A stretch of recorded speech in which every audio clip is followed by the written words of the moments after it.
Chapter 583. In Kai Zhongming's room, He glanced at the excited Yan Shaoling and said with disdain, "Don't worry about her. She'll be fine in a while." Lu Qing chuckled and looked around at the crowd. "At first, I thought that it would be good enough if one of you could reach the Dan stage. This would mean that our martial arts club is on the right track. Who would have thought that in less than a year after I left, Deng Yang and He would successively comprehend, withdraw, and successfully advance?" He gave a thumbs up to show his appreciation. This made the cheerful Deng Yang shy. He scratched his head and said, "You flatter me. I'm not as good as you, senior brother Lu." He was always nervous in front of his idol. Lu Qing shook his head and laughed. He turned to Mu Jinyin, Wang Dali and the others and said, "Don't be affected by this. Although there is a probability of reaching the Dan stage, this is only relative to the overall sample. A small number of people or a small group of people are not affected by this restriction. It's not that you have no hope just because Deng Yang and He broke through. Look at Daxing Temple and Ice God Sect. Dare to dream. What if? Yes." After everyone responded seriously, little Ming laughed and scolded, "Qing, why are you talking like an old leader who came back for an inspection? Are you going to say, 'This is the place where I fought and lived'? It has a good tradition. I hope everyone can show that they can bear hardships and fight well?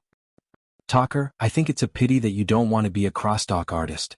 Lu Qing was used to teasing him. Kai Zhongming had decided to go back to his hometown and take over his father's company after graduation. When the time came, he would consider liquidating the company and changing careers. Because his body was still weak, Lu Qing didn't stay for long. He and Kai Zhongming found a quiet and secluded place to drink tea and chat until the evening. La la la la la la, Yan Shaoling paced back and forth in the room, her excitement written all over her face. She picked up her phone and browsed the forum. Suddenly, she saw a link from "All the Good Names Are Taken by Dogs." The title came into view and flashed by. Yan Shaoling suddenly frowned and clicked on the content. The reporter wrote, "According to sources close to Lu Qing, the former Heavenly Son will recover in 3 or 4 months and step into the ring again. You are the past, your whole family is the past." Yan Shaoling cursed inwardly and continued reading. According to the feedback from the Martial Artist Association, Lu Qing hasn't signed a professional contract with any forces, including Longhu. In other words, he's a free fighter. With the strength, realm and potential that he has shown in the past, although it will take 3 or 4 months for him to fully recover, there will definitely be no shortage of pursuers. The various forces should have waived their checkbooks and tried to recruit him. Unfortunately, we did not see that. Does this mean something? Could it be that in the eyes of the major forces, Lu Qing is a risky investment and no longer possesses such terrifying potential? That's right. A high-ranked Dan stage fighter is definitely an honored guest of various forces. However, in the eyes of the teams participating in the top professional competitions, their value is just SOSO. Do they lack in humans? Not lacking. They are only lacking future experts with the potential to break through to the physical invulnerability stage. Lu Qing's cold reception might reflect something. After reading the report, Yan Shaoling's mouth gradually turned into an O shape. She vaguely guessed that the source of the reporter's information was her post. However, she never thought that a simple sentence of hers could generate so many things. It's a waste of talent if you don't write novels. Puffing up her cheeks, Yan Shaoling quickly scrolled through the comments and reposts. A serious injury that took an entire year to recover. How can it be possible without leaving behind some problems and losing some of his potential? How depressing. It's so depressing to think that a heavenly son of the era who braved the wind and waves has become an old inhuman who failed time and time again. This tells us that life is full of surprises and that we should enjoy ourselves while we can. To the girl above, do you want to meet me? Seriously. Does Lu Qing need your sympathy? He is an inhuman mighty one. Even if he can't break through to the physical invulnerability stage, his future life will definitely be better than yours by 100 or 1,000 times. To be honest, if Lu Qing isn't so focused on the top professional competitions, he can choose any second-tier team he wants. Poison Milk Hierarch, what do you think? The profile picture of Poison Milk Hierarch was a shiny round head. He reposted twice in a row. What can I think? I haven't seen Lu Qing and I haven't gotten any reliable information. What can I think? Do I look like the kind of person who would make wild guesses without any evidence? However, I think of the past. There aren't many cases of martial arts geniuses breaking their wings halfway through, but it's definitely not rare either. Most of them can only muddle along in lower-tier competitions and slowly fade into the crowd. Phew, I'm a little relieved to hear that. Yan Shaoling swiped with her thumb and read more comments. Lu Qing is pretty popular. Many of my friends like him.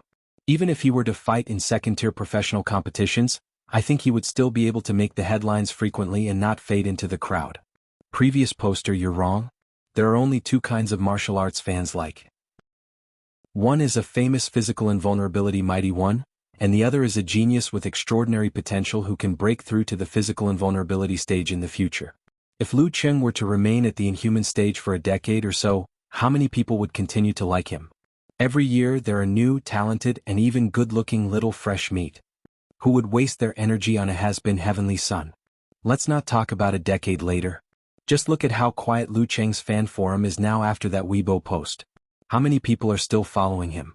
A martial artist with no hope is like an ice cream dropped on the ground. Who would bend down and lick it? Sai, you're right. This world is just that cruel. Of course not. Yan Shaoling muttered silently and switched back to the forum. Howling into the sky expression. That despicable reporter, what's his name? I'll remember you. I must do something. She felt that her little chest was about to explode.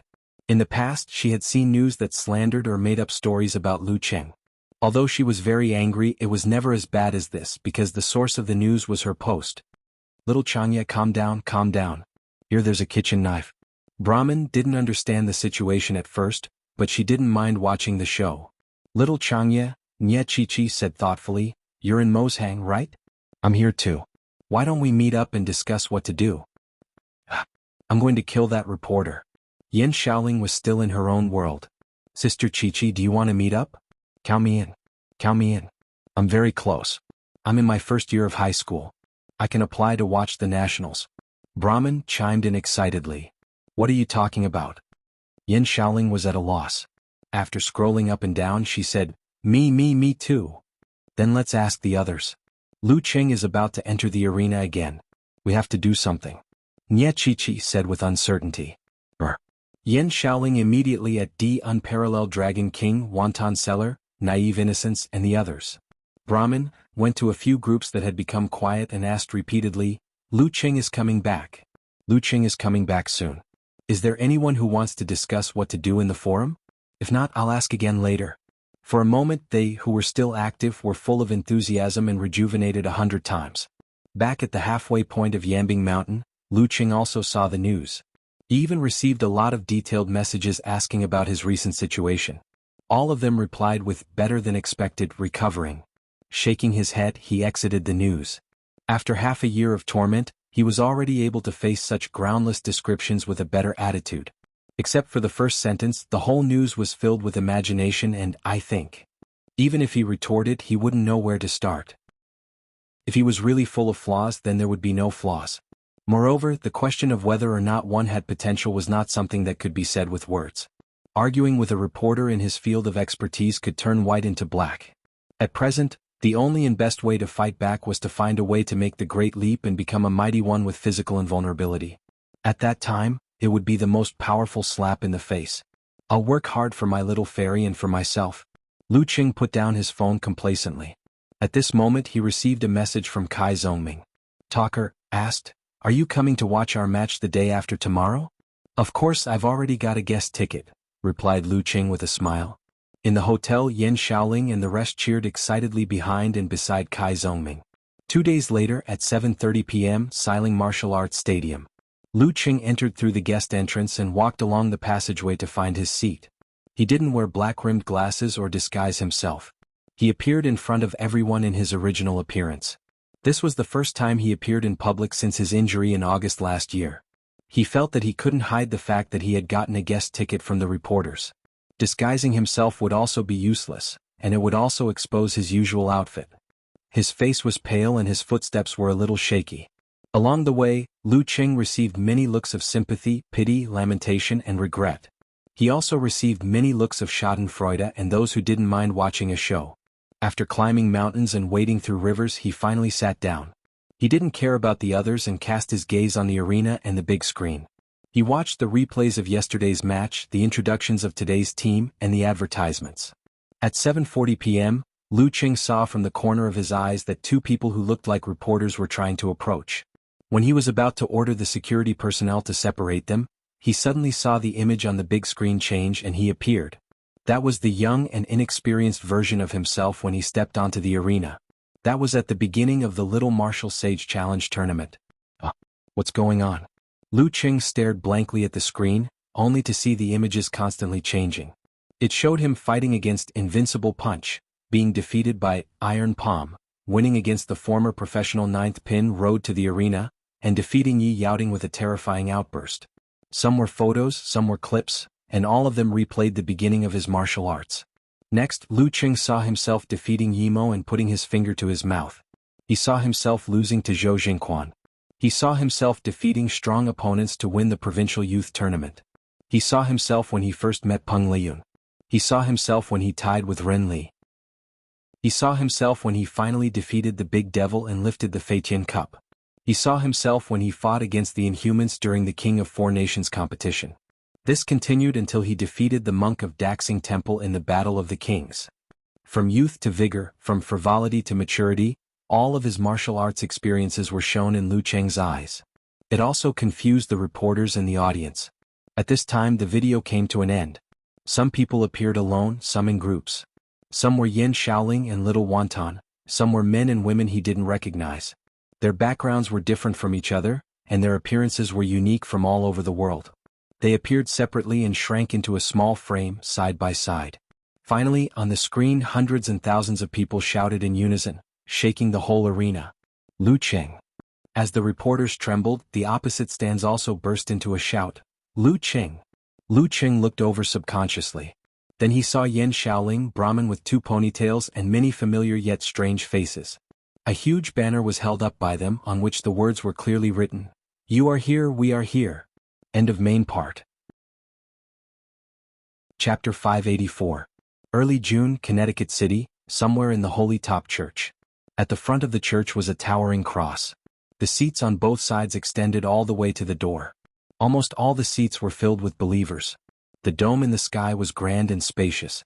The walls and windows were narrow and colorful. Rays of sunlight seeped in, bringing a sense of solemnity. A bishop was holding a scripture in his hand. He was preaching slowly in a grand and dignified voice, guiding the lambs closer to the light of heaven. The whole scene was sacred and extraordinary. It made people forget their daily troubles and obtain spiritual sustenance. At this moment, Lu Qing, wearing a white t-shirt, casual pants and sneakers, walked in from the door. He put his hands in his pockets and took a few steps forward. He looked around and found an empty seat at the back. He didn't clasp his hands or lower his head like the believers present. Instead, he closed his eyes and leisurely used his ears, spirit, and soul to sense everything around him. Because of the discussions on the internet, he became a hot topic again. He didn't dare to stay long in Xioshan. A few days later, he flew to Connecticut City. After more than a month of rest, he had recovered most of his strength. The reason he came to the Holy Top Church to observe the ceremony was not because he wanted to convert to God. For a martial artist like him who had a firm will and knew what he wanted and what he was fighting for, faith was faith. He would never rely on an illusory God for the peace of his heart and the path of his future. During this period of time, Lu Qing had been here to observe and comprehend. According to Geezer Schur, all training methods would lead to the same destination in the end. Lu Qing felt that the next step of combining martial arts and cultivation, which was also the important step of advancing to physical invulnerability, might be to focus on the word sameness.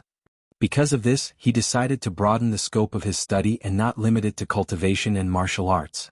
Through the church rituals and martial arts sects, he could find the common ground, the meaning of the word sameness, and the essence of improving himself. From there, he could gain a strategic advantage. Lu Qing closed his eyes and listened carefully. His will was 3 feet above his head. In a state of concentration and detachment, he read the changes in the ritual environment and the spiritual stability of the believers. After a while, the choir began to sing in a neat, holy, and lofty way. With the help of the special design of the chapel, the audience seemed to be immersed in the baptism of the holy light. The hesitation and anxiety in their hearts were swept away. In a short time they seemed to have been reborn.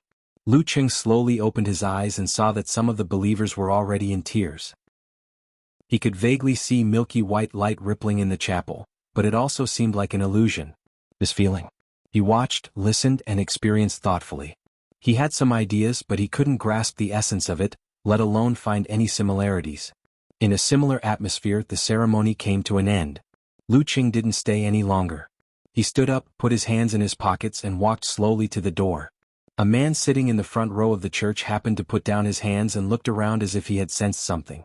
He glanced around and saw the back of the person at the door. "Huh!" The golden-haired, blue-eyed youth suddenly cried out in confusion. "What's wrong, Oblak?" The black-haired youth beside him asked in confusion. Oblak frowned and replied, "That person just now looked familiar." However, he couldn't recall who it was because he could only see the back of the person. "There's no one here." The black-haired youth looked back and saw no one by the open door. "Forget it. It's nothing important." Oblak shook his head and stood up. "I have to go back and prepare for tonight's match." He and the black-haired youth, Charles, came from Europe's Brutale, a branch of the mission sect. They were currently escorting the Holy Grail on an exhibition tour in America and sparring with local grandmasters of martial arts. As one of the mission sect's main strongholds on this side of the ocean, Connecticut's activities had been upgraded to a small-scale competition to determine the strongest person below the crown. The mission sect believed that the human body had 10 primordial essences in different positions, corresponding to different symbols. When all of them were condensed, a tree of life would grow and reach the ultimate crown, which was equivalent to the physical invulnerability of China. Although the crown was known as the ultimate in the context of the church, it was only the ultimate of mortals. When the 3 crowns were worn, one would be able to lift the curtain of shadows and see the god of concealment and become a true archangel. Oblak had made a name for himself at a young age and was brimming with talent. Due to the setback and provocation in China, he had given up on his arrogance and impetuousness. As a result, he had condensed all 10 primordial essences faster than expected. He was only half a step away from growing the tree of life and 1 step away from attaining the crown. In this competition, he had been victorious and was about to enter the finals. Late at night in a villa. In the center of the living room on the first floor, there was an altar with strange symbols drawn on it. On the surrounding chairs, sofas, dining tables, and even the carpet, there were naked men and women in the midst of intense intercourse. Some were one-on-one, some were one-on-many, and some were even one-on-many. Their expressions were intoxicated and full of joy, as if they had obtained the ultimate release. At the railing on the second floor, Lu Qing stood quietly with a paper cup in his hand. There was fruit juice in the cup. His desire rose as he watched. His mouth was dry as he drank the cold drink. He tried his best to restrain his thoughts as he sketched out the confrontation formula stroke by stroke, clearing his mind and body. Seizing this opportunity, he activated his kung fu and froze water into ice, turning the lake into a mirror, and making a deity appear 3 feet above his head. Looking at the scene below, Lu Qing had already shed his lust and impulsiveness. His eyes were dark and deep again as he observed calmly from the side with an aloof attitude. "This bunch of spirit cultivators sure know how to play." He chuckled to himself. This was a spirit cultivator sect that had developed properly. In other words, they obtained members through their own preaching. They didn't need to use drugs, bewitchment, or abduction to trick innocent men and women into joining them. Therefore he had no intention of being chivalrous. Moans entered his ears as the sea of flesh churned. Lu Qing gently swirled the paper cup in his hand as he observed quietly and harmlessly. He gradually gained some understanding of such a scene and such cultivation. To put it simply, this is a method to break the fixed pattern. He nodded slightly and sipped his fruit juice. Since birth, everyone is bound by various rules and requirements. Once these are broken, one's body and mind will be liberated, relaxed, happy, and stimulated. Combined with one's lust, it's equivalent to the Buddhist tantric enlightenment of lust and emptiness. It doesn't seek lust, but to break one's obsession, break one's shackles, and break the original pattern of one's body and mind. In the process, if you indulge in lust, indulge in such indulgence, and indulge in the feeling of emptiness and relief after the matter is over, you will be on the wrong path. You will jump from one fixed pattern to another, forming new obsessions and new restraints. The spirit cultivator's method of seeking self-spirit is similar to that of Tantric Buddhism. Both are extreme and easy to fall into the devil's path. This is a ritual to enhance one's self-spirit. For a spirit cultivator to enter the physical invulnerability stage, one's self-spirit is closely related to one's self-spirit. What is the similarity between it and the church, the sects that focus on combat, cultivation, and martial arts? Lu Qing, who had recently read many classics, pondered seriously. After a long time, he took the paper cup and silently disappeared from the second floor. When the ritual was over, the host spirit cultivator returned to the second floor. He planned to seize the opportunity to see his self-spirit and raise it while his body and mind were in a relaxed and liberated state. At this moment he looked at the study in confusion. The window was wide open and the night wind blew in, filling the empty space. I forgot to close the window? The spirit cultivator was confused. A car sped through the empty streets at night. Smith looked ahead and asked, puzzled, Lu, why would you want to watch a devil's ritual? Lu Cheng pressed his lips with his right hand and casually made up a story. Devils have their own logic. Only by understanding them can we defeat them. You've become more and more mysterious recently. Smith shook his head and sighed. He was a Puritan passed down from his ancestors, and hated the activities of spirit cultivators. Without further ado, Smith asked, there are 2 more places. Where to first? Lu Cheng thought for a moment and laughed self-deprecatingly. Let's call it a night. Send me back. What a strange guy. Smith criticized silently. He turned the steering wheel and turned into the road to the North District. The next morning, Lu Cheng finished his training. Wiping his sweat, he walked back to the house and happened to see Yan Zhika coming down from the 2nd floor with light steps. Have you felt any obvious nourishment in your body recently? He beat her to it and asked the question that he would ask every 3 to 5 days. Yan Zhika was wearing a t-shirt that exposed her delicate collarbone. She rolled her eyes and said, it's fine. Ever since I collected the 9 words formula, my spirit has been improving rapidly. The effect of nourishing my body is also getting better. As she spoke, she walked down the stairs and said with her dimples, I feel like it won't be long before I can nourish my body, understand withdraw, achieve Dan equilibrium, and strengthen your foundation of blending cultivation and martial arts. Isn't that awesome? As expected of Coach Yan. Lu Cheng gave her a thumbs up and praised her with a bright smile. When he first completed the cultivation and collected the 9 words formula, he purely wanted to help Ku make up for her congenital deficiency. Who would have thought that it would actually help him open up his own path? If he wanted to rely on George and the others to achieve Dan equilibrium, who knows how long it would take. And the effect of practicing the 9 words formula was also very good. His spirit had improved a lot. Recently he even felt like a charlatan. Yan Zhika pursed her lips and said proudly, but the improved spirit has been used to nourish my body. My current state is about the same as last year. I can't stay up too late. At this point she covered her mouth with her hand and yawned cutely. Then her face turned red and her expression turned fierce. She lifted her leg and kicked Lu Cheng's shin. Although it was quick and swift, she didn't use much strength. Therefore Lu Cheng could only smile in response. After breakfast he sent his wife to Connecticut University. After leaving Aunt Du to protect her, Lu Cheng went to the martial arts club and then to the Holy Top Church to continue his observation and comprehension. Chapter 585. Holy Top Church in a small worship room. There was no choir or fancy decorations, only a dozen or so believers praying with their eyes closed. Lu Cheng didn't say a word after he entered. He found a random corner and sat down, seriously experiencing the different sensations in the air. Tranquility, quietness, calmness, and relaxation drifted over, making him feel as though he was using the confrontation formula. Not a single clergyman or grandmaster of martial arts of the church. The church and the spirit cultivators place great emphasis on the creation and influence of the atmosphere. Lu Cheng sized up the room leisurely and had an idea. He didn't want to disturb them, so he got up quietly and walked out of the room. He glanced at his phone that was on silent mode. Seeing that there was still some time before Yenjika's class ended, he decided to take the opportunity to visit the Holy Grail exhibition in the church museum next door, which had recently become popular in Connecticut. It was said that this was a silver cup that once contained the blood of the Savior. According to his master, the original forms of the famous deities and gods in history were often mighty ones of physical invulnerability. There were even some who had stepped into the forbidden zone. I wonder what level the Savior belonged to. Cuckoo was very interested in this matter as well. She planned to visit on the weekend, partly to broaden her horizons and partly for a date. I'll just take it as an opportunity to get a feel for it. Lu Cheng put his hands in his trouser pockets and walked casually to the entrance of the church museum. As soon as he entered, he was stopped by a pretty blonde lady with a clean temperament. She smiled gently and said, "Hello, my name is Tracy." "Hello, my name is Trish. I'm a volunteer guide here. What can I do for you?" A volunteer for the church? Lu Cheng had been here many times recently and was no stranger to this.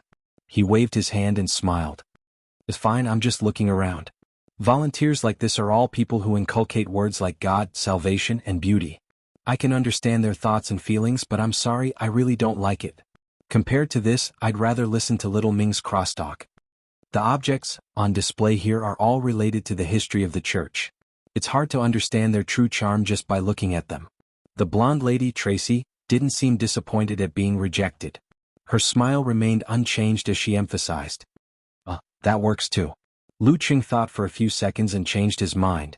This wasn't because the other party was a beautiful girl, but because he thought of a problem. After listening to her explanation, he had a plan in mind and memorized the key points. When he went on a date with his little fairy later, he would be able to show off his knowledgeable side. Wasn't this the meaning of scouting? All right, sir, please.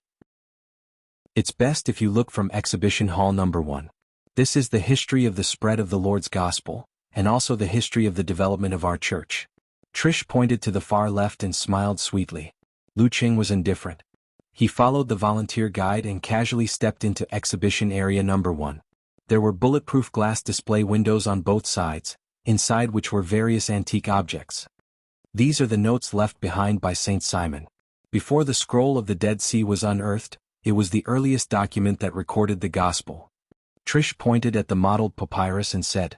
Lu Qing nodded with great interest, earnestly memorizing the contents of the explanation. After taking a few steps and looking around, Trish's expression suddenly turned solemn. Her voice was filled with grief. She pointed to a single cabinet in the center of Exhibition Hall number 1 and said, "The Savior shed his blood for mankind. This is the ancient cup that once held the holy blood." Lu Qing followed her gaze and saw a few security personnel, with restrained auras and shocking vitality standing at the four corners of the cabinet. They didn't move an inch. A domineering, dazzling, and superior aura came from nearby and enveloped the area. In the glass display window, there was a silver cup sitting quietly. Its pattern was simple and unadorned, and there were no traces of oxidation on its entire body. The inside of the cup was stained with a faint layer of blood. Even after 2,000 years, it still had traces of moisture. It was fresh and slow, as if it was nurturing something. The Savior's blood. Lu Qing leaned closer and observed intently. He felt that the atmosphere around him had somehow turned sad and gloomy. The color of blood rippled continuously as though it was filling the cup, but there was nothing in it. This thing is still somewhat miraculous. Amidst his thoughts, Lu Qing's heart suddenly stirred. He smelled an oppressive and dangerous scent. Ever since he shattered his Jindan and fused a part of it, although he didn't have his greatest reliance, the supernatural abilities he mutated had received the strongest enhancement under his current limits. This included ice and fire, as well as his intuition to foresee danger. This was still a distance away from the legendary realm of cicada senses before the autumn wind blows, but compared to the past, it was no longer a small matter. At this moment, Lu Qing felt like he was in an environment before a storm. Although he didn't see it with his own eyes, he could acutely sense various signs. A gentleman doesn't stand under a collapsing wall. Leave immediately. He made a prompt decision, turned around and left, leaving the dumbfounded blonde Trish behind.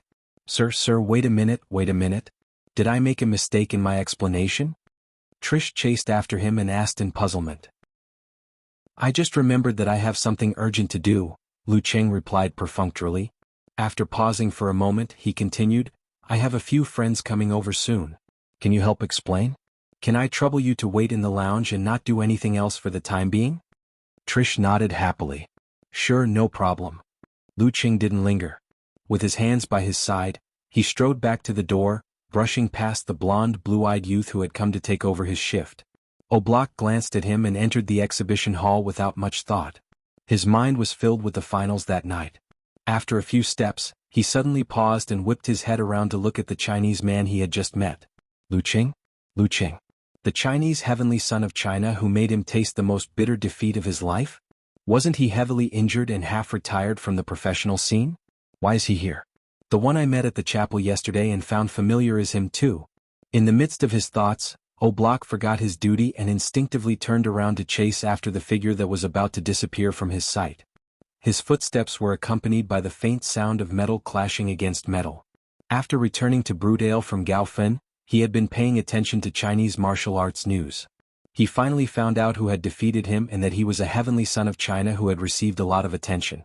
That was why he walked out of his self-denial and had a goal. After a few years of hard work, he felt that he had the strength to challenge Lu Qing again. Who knew that Lu Cheng would meet with an accident and fall from grace? Now that he had met him in Connecticut, he couldn't miss this opportunity. Thump, thump, thump. Oblak weaved through the men and women on the streets with heavy footsteps, quickly closing in on the figure he had been thinking about all this time. However, Lu Cheng's footsteps were just as fast. He couldn't close the distance. Anxious, Oblak's arms, legs, chest, abdomen, and other parts of his body lit up with dazzling stars. They connected together and seemed to be forming a tree-like object. With a burst of dazzling light, he became the true son of Sunday. A terrifying aura enveloped Lu Cheng from a distance. It was both a greeting and a hindrance. But at that moment he felt the area around the aura become empty. It was like the darkness of the universe that could never be filled. In just an instant, the surging holy light disappeared without a trace. This.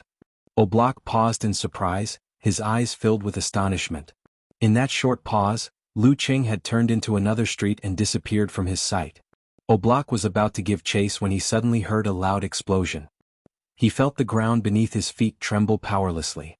He turned back and saw the glass windows of the church museum and the cathedral of holy light shatter. Milky white light and crimson flames burst through the dome. Screams and cries rang out one after another. Something's wrong. Oblak threw the matter of Lu Cheng to the back of his mind and sprinted back to the museum. As soon as he entered, he saw half of the glass windows shattered. The floor was littered with injured, moaning lecturers and visitors. It was a mess. As he approached the raging flames, he found his good friends Johnny and Charles. One of them was lying there with wounds all over his body. He was unconscious and his life was quickly draining away. One of them had his arm blown off. He groaned in pain as he tried to stand up, but he was powerless. Oblak's pupils shrank. He didn't have time to help his companions and ran straight for the Holy Grail. The closer he got, the more tragic the scene became. When he reached the warped independent display case, he saw his teacher, Mason Walker, the leader of the Brutar Holy Grail Knights. This middle-aged man with eyes as blue as the ocean was leaning against the display case. His chest was sunken and mostly charred. He was spitting out crimson blood. The silver cup that once held the Savior's blood was nowhere to be seen. Three of the crown level. Mason Walker took a deep breath and let his words flow smoothly. Quick, go to the confession room and find the Archbishop. Tell him to inform the Connecticut government to send out all the crown-level mighty ones and seal off the roads out of the city. With the help of satellite detection and positioning, we need to find the Holy Grail as soon as possible. Oblak nodded vigorously. Without asking any more questions, he turned and ran in the direction of the Holy Top Church. He now understood why the robbery of the Holy Grail happened at this time. Usually, the two crown-level mighty ones from the Brutar delegation would take turns guarding the Holy Grail. Together with the Archbishop Kontsev in the church next door, they could hold off the attackers until help arrived. But every day at this time was the Archbishop's fixed confession time. He would cut off his senses and listen wholeheartedly to the teachings of God. When he passed by the museum's lounge, he saw a blonde girl sitting there in a daze from the corner of his eye. She seemed to be in great shock. Lu Cheng didn't care what happened. He ran straight back to the campus of Connecticut University and to Yenjika's classroom. Seeing that everything was fine, he heaved a sigh of relief. He took out his phone and browsed the news. Breaking news came in one after another. Museum attacked, Holy Grail stolen. 3 terror-level supercriminals. So that's what happened. Lu Cheng finished browsing and refreshed the page again. He saw the latest breaking news. The deliverman suspected to be among the attackers. *CK. Lu Cheng was stunned at first and then blurted out. P.S. The religions involved in this article are fictional and have nothing to do with reality. I just saw a student talking about the Kabbalah tree and the hidden god in the book review section. In the end, I was swallowed by Chidian while I was taking an afternoon nap. Scary. Let's not talk about such issues. Chapter 586. After seeing the words, "Deliver man," Lu Cheng didn't know whether to laugh or cry. He thought, the one who cheats others will be cheated sooner or later. Back then, he was still proud of the fact that there were many imitators of the Deliver Man and that he had successfully cleared himself of suspicion. But in the end, such a huge scapegoat fell from the sky. Damn it. Luckily, everyone knows about my damaged potential due to my serious injuries. No one will believe that I can suddenly become a terror grade, which is the equivalent of a physical invulnerability mighty one. I won't take the blame. Lu Cheng heaved a long sigh of relief. He turned to seriously pondering the matter.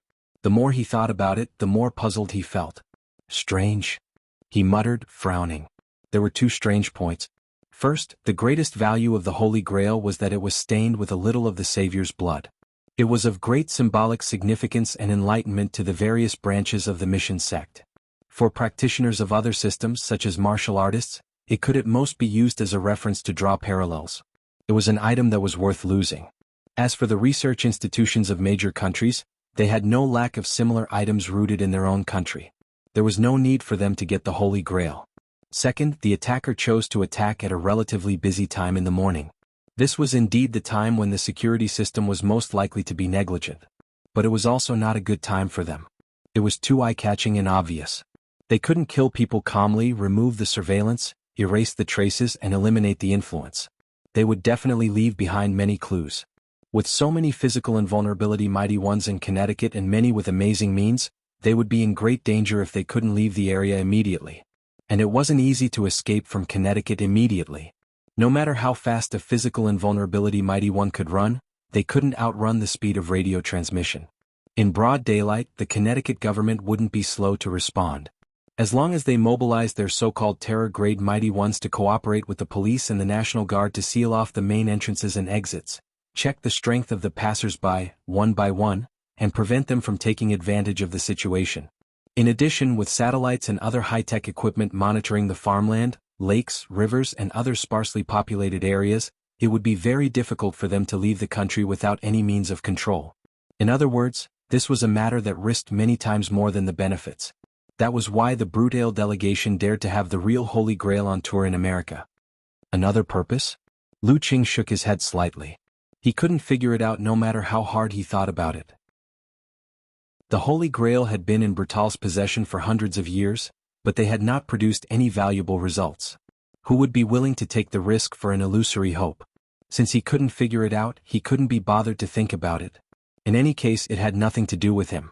Lu Qing lit up the dim screen of his phone and shared the entire story with his little fairy girl, who was still in class. He also informed the military liaison personnel. Incidents involving physical invulnerability experts were worthy of the attention of the country. At this moment, Connecticut had entered the highest state of alert. All departing flights at Orion Airport were postponed, and all departing passengers were rechecked to confirm their strength. On the bridge across the river, police had set up checkpoints to prevent cars from passing by. Below, warships patrolled back and forth, scanning the water with sonar and other devices. On the other side of the river, a white-haired old man with arms thicker than the legs of others was sitting in the back of a nanny van. He was resting with his eyes closed in case of an emergency. He was none other than the Grand Elder of the Jianghu sect, Stefan. The sparkling lake swayed. Ships from the naval base spread out, using all kinds of high-tech equipment to complete the blockade. On the deck of their flagship, a brown-haired middle-aged man in a general's uniform crossed his arms and looked coldly in the direction of Connecticut. The ripples around him stopped, sparkling. Satellites outside the atmosphere were closely monitoring the places where the city was connected to the farms, the wilderness, and so on. Once a person appeared, they would immediately report and track him. Other than that, there were other arrangements. Because of the existence of powerful humans, the development of technology had always been in the direction of restricting them. In the church museum with broken windows and a dome that exposed the sky, Archbishop Kontsev, who was obviously of Latin descent, stood in front of a warped display case. He sighed. The Lord often teaches us not to overlook today's misfortune because of yesterday's good fortune. We have been careless because nothing has happened before. Yes. Another crown-level strongman from the Brutal delegation, Townsend, drew a cross in front of his chest in sincere repentance. Normally, when the Archbishop was confessing, he should have been with Mason Walker. But after so many days of smooth sailing, everyone felt that everything was normal and that there would be no accidents, so he was lazy. Oblak stood quietly by the side, waiting for the notification from the Connecticut Command Center. At this moment, he felt something and turned his head to look at the entrance of Exhibition Hall No. 1. He saw 3 men in black robes slowly approaching. The leader was tall, with indiscernible wrinkles on his forehead, eyes, and cheeks. His hair and eyes were pale white. Oblak glanced at him and felt that he was very close, very noble, and very trustworthy. On the left side of the old man was a man with emerald eyes and an illusory aura. He had a scholarly air about him. He was the light mentor of the spiritualist order, Lucas. Could that be the world-famous Grand Mentor of the spiritualist order, Cisco? After making eye contact with Kantsev, the old man smiled and said, "I'm here to meet the spirit of this place." There was no ripple in Kantsev's eyes. He humbly drew a cross and said, "May the Lord bless you." "What a vicious curse," said the old man with a smile. "Wherever they go they leave traces. I believe that the 3 attackers will be caught. This is a challenge to the order of society. This is a challenge to the stability of America and Connecticut. The Holy Grail contains the blood of the Savior. It is closely related to us." Kantsev looked deeply into his eyes and said calmly, "It can be fooled for a while, but it won't be fooled forever. 2 days at most. Cisco, I hope this will help you."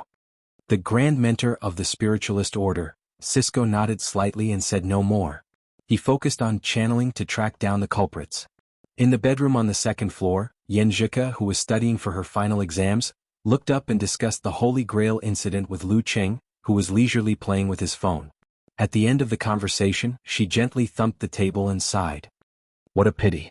I haven't even seen what the Holy Grail looks like."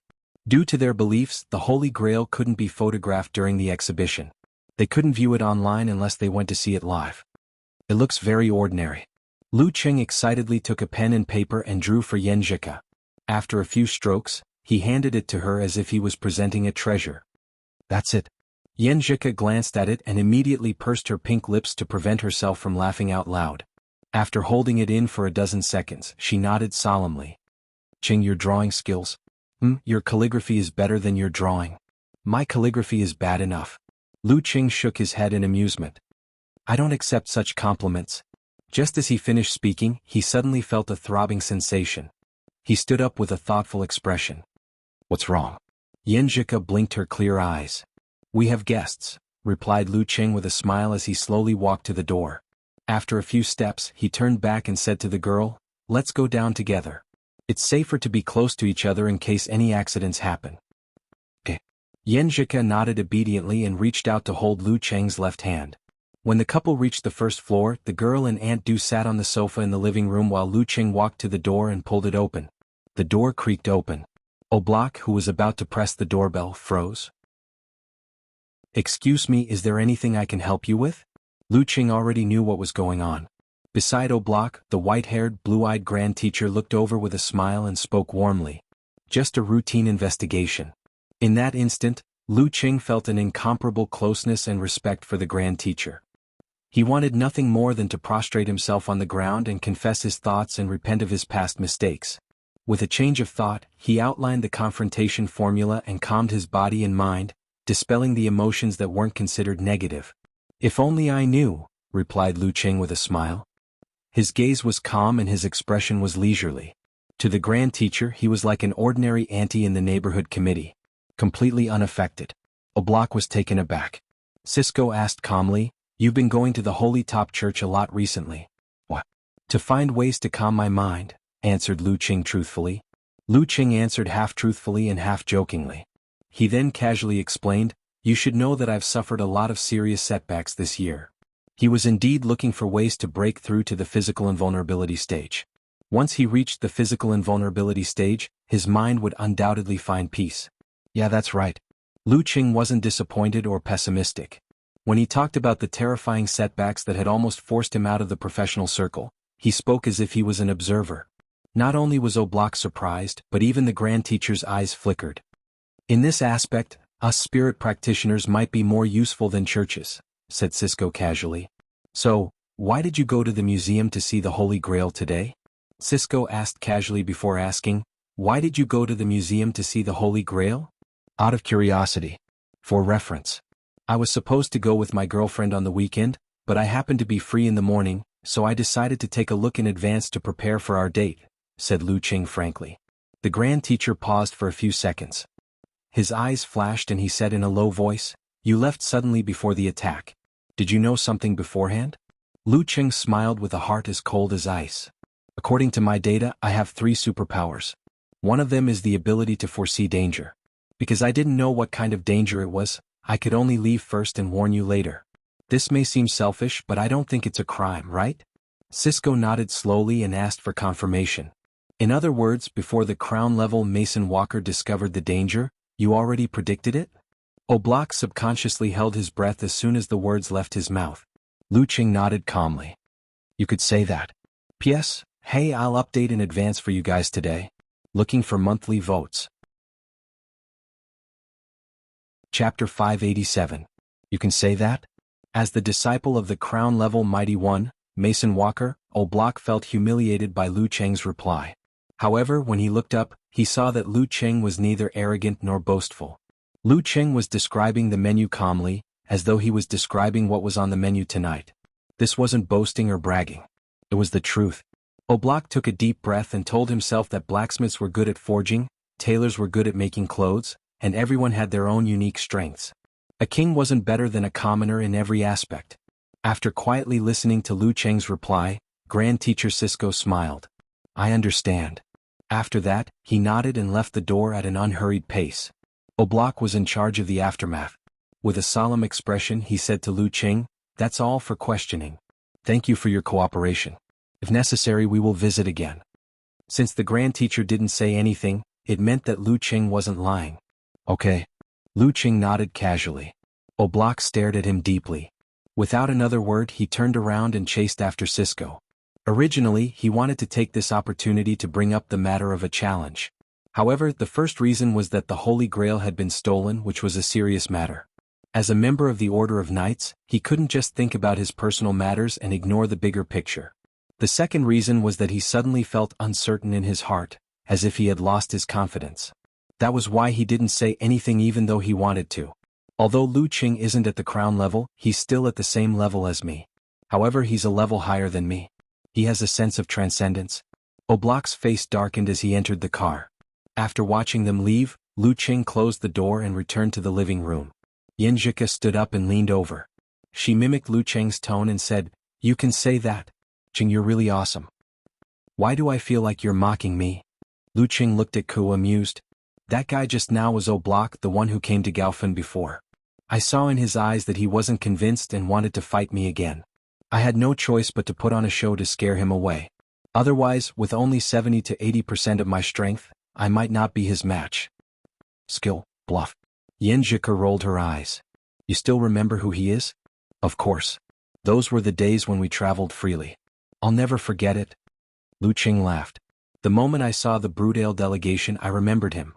I was chased around the streets by him this morning." Yinjika pursed her lips and turned her head. She smiled and said, "I remember him too." At this time, Aunt Du returned to her own room and left the place to the young couple. Yinjika looked around. She looked at Lu Cheng. The meaning behind his words was self-evident. "I'll go check what's in the fridge and freezer." Lu Cheng lowered his head and smiled. As he walked towards the kitchen, he thought, there are still some dumplings and noodles left from yesterday. Should I make dumpling noodles? "What are you doing here?" Lu Cheng took off his apron and put it on. "You're making supper for your wife." "I'm going to make supper for my darling." Yinjika chuckled. "You're such a glutton. You want to steal my food every time. Well, I think my egg fried rice is as good as yours. How about a bowl of egg fried rice?" "Big bowl." Lu Cheng answered with a big smile in his eyes. Just like that, the couple kept each other busy. They exchanged a few words from time to time.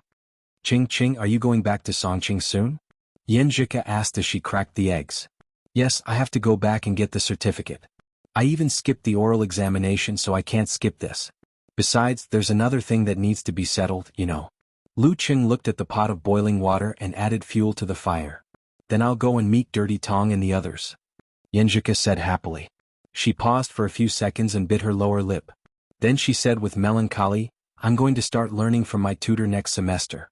I'll be busy." "You're going to enter the professional circle again. You'll be busy too. Why don't we go on a trip this summer? We can ask for the Love Lock, the pyramids, and the grassland. What do you think?" Although Lu Cheng was a little confused by his wife's sudden change of topic, he quickly recovered. He poured the dumplings into the pot and said, "Okay, we'll come up with a strategy later. Okay, let's go to Songqing first and then back to Xioshan. We'll stay at home until August so that my dad won't be angry." Yinjika thought about the plan while frying the eggs. In the end, she said, "Cheng, I've recently found an animal that I like." "What animal?" "Bro Flat Top." "What's that?" "Honey badger, white hair and silver cape. Its motto is, if you're not in a fight, you're on your way to a fight. Oh, and don't tell me who the enemy is. Tell me how many there are. Tell me the time and place. Sounds interesting. Yeah, and, hey Ku, it's time for your egg fried rice. I can faintly smell something burning. Ouch. After a while, a voice sounded in the restaurant again. Ching Ching, who are you talking to on WeChat? Smith and me. Spider, what did he say? He asked me why my alert level suddenly changed back to dangerous. He said he's going to monitor me 24/7 again. You kept laughing just now. What did you say? I said because I bragged in front of the great teacher. What did he say? He said F asterisk asterisk K. Haha, who on earth did he learn Chinese from? In the collection room of a luxurious villa, a deep voice was speaking in an excited and intoxicated tone. There are billions of people in the world, and I'm the only one who has evolved such an ability. By absorbing the blood of others, I obtain the corresponding ability. It's the ability of God. This was a thin man wearing a black tuxedo and a dark red cape. His facial features were deep and his eyes were red. In his hand was an ancient silver cup that seemed to be filled with blood, but it was also empty. Yes, it's so special that they never thought that the people you killed had their eyes cut out from their foreheads. It wasn't a cult ritual but just a disguise. Your real goal is their blood. It's their special trait. Isn't that right, Nightmare? Opposite the man in the dark red cape was a brown-eyed man drinking champagne. He was in his 30s or 40s and dressed meticulously. The handkerchief in front of his chest pocket was folded into a flower. Yes, thank you for your help, God Slayer. The man in the dark red cape laughed out loud. When I extract the blood of the Savior, absorb it and digest it, I'll truly enter the Terra grade. In the future, I'll replace that old guy from the Samano royal family and become the emperor of the Sanguine race. Having said that, he looked to the other side. There stood a man with dark skin and a beard who had features that were very characteristic of the Dead Sea. The man in the dark red cape pressed his right hand to his chest and bowed elegantly. Thank you. Thank you for letting me show the strength of the Terra grade at the last minute, confusing many people. Pharaoh thinks highly of you, the bearded man said with a serious expression. The bearded man said with a serious expression. In 2 months, he has a big operation and needs your help. No problem as long as my absorption goes smoothly. The man in the dark red cape smiled and watched as the bearded man walked to the ancient coffin in the corner. He took off his clothes, wrapped himself in a bandage and lay inside. He lost all signs of life, turning into a real old mummy. Look, there's no attacker here. There's only the collection of mummies bought by the collector, Mr. Constantine. The man in the dark red cape smiled smugly. He asked the brown-eyed man, God Slayer, why did you agree to cooperate? The God Slayer touched his nose with his index finger and said, Maybe, it's more interesting to have one more terror baddie in this world. At this moment, the sound of knocking came from the surveillance system. The man in the dark red cape glanced and said, It's Lucas. After that, he opened the door of the collection room and returned to the living room to let the black-robed, green-eyed spirit cultivator, Lucas, enter. What did the great teacher ask you to do? The man in the dark red cape asked. Lucas looked at him calmly and said, Constantine, the great teacher asked me to tell you that in 2 days, at most 2 days, more than 10 Terra-grade masters, a few special forces equipped with man-made weapons and various high-tech equipment, and more special agents who are good at tracking will arrive in Connecticut. The uniqueness of the Holy Grail can't be hidden for long. You have to complete the absorption before this deadline and try not to damage the Holy Grail too much. When the time comes, as long as you return it secretly, the security level will be lowered. If this situation continues, no one can take it. Don't think that you can avoid the road. There are eyes watching from the sky. The more deserted a place is, the more obvious it is. The man in the dark red cape, Constantine, was silent for a moment. He raised the Holy Grail and smiled. Okay. A few days later, Lu Qing keenly sensed from the news that the security level in Connecticut had been lowered. Hence he sent a message to Smith. The Holy Grail has been found? The 3 Terra-grade attackers have been caught? After a while, Smith replied, Apparently the Holy Grail has been found. It's in a trash can. It's a little damaged. We've only confirmed the identity of the assailant, but we haven't found out who it is. Among the assailants are the God Slayer and the Nightmare. In short, this matter has come to an end. Come to an end? Come to an end just like that? Lu Qing was surprised. Such a serious matter had come to an end just like that? Or was there something brewing under the surface? Before he could ask further, Smith sent a message. Lu, I want to ask you something. Go ahead, Lu Qing answered generously. Smith was puzzled. I've been practicing according to the awakening and improvement of superpowers but haven't made any progress for more than a year. I'm getting further and further away from the dangerous grade. Lu, do you have any good suggestions? I find you more and more mysterious and hard to guess. Find a few exotic spiders to bite you? Lu Qing joked. That's not funny at all. Smith replied. Lu Qing pondered for a moment and said, actually, the improvement of superpowers is related to the strengthening of your self. The better control of your body, the easier it is to go deeper. I suggest you awaken your self-spirit. I'm from the mission. Smith emphasized helplessly. Why does Lu feel so unreliable? Haha, an ascetic from one of the branches of the mission sect can be used as a reference. Lu Qing stopped teasing. After putting down his phone, he looked out of the window and thought leisurely, the matter of the Holy Grail has come to an end. Ku will be taking her final exams next. After that, she will return to Songqing and meet up with her master to look for the secret residence of the Longhu Immortal at the bottom of Weishui Lake. P.S. Damn it, Chidian's back end is drawing. I could have brought it forward. Begging for votes. Chapter 588. At the end of June, the new campus of Songqing University. It feels like I haven't been here for a long time. Yan Zhika stood on the long bridge, gazing at the Weishui Lake illuminated by street lamps, as well as the lakeside road that she and Lu Qing had walked on day after day. She felt that every scene and every corner reminded her of a different scene. The past pierced through the gap of 2 years and reappeared vividly in her mind. Lu Qing also sighed and echoed, I haven't walked on this road for almost a year. But from time to time she would recall the initial throbbing and the purest beauty. She would think about how hard it was to come by and tell herself not to get used to it, but to cherish and protect it. Let's go, big sister invites you to take a walk again. Yenjika's eyes lit up, smiling as she extended her slender right hand. Lu Qing grabbed it and looked ahead. He coughed twice and chuckled. I remember that every time you took the initiative to invite me to take a walk by the lake, you were hinting and tacitly allowing me to be intimate. What about today?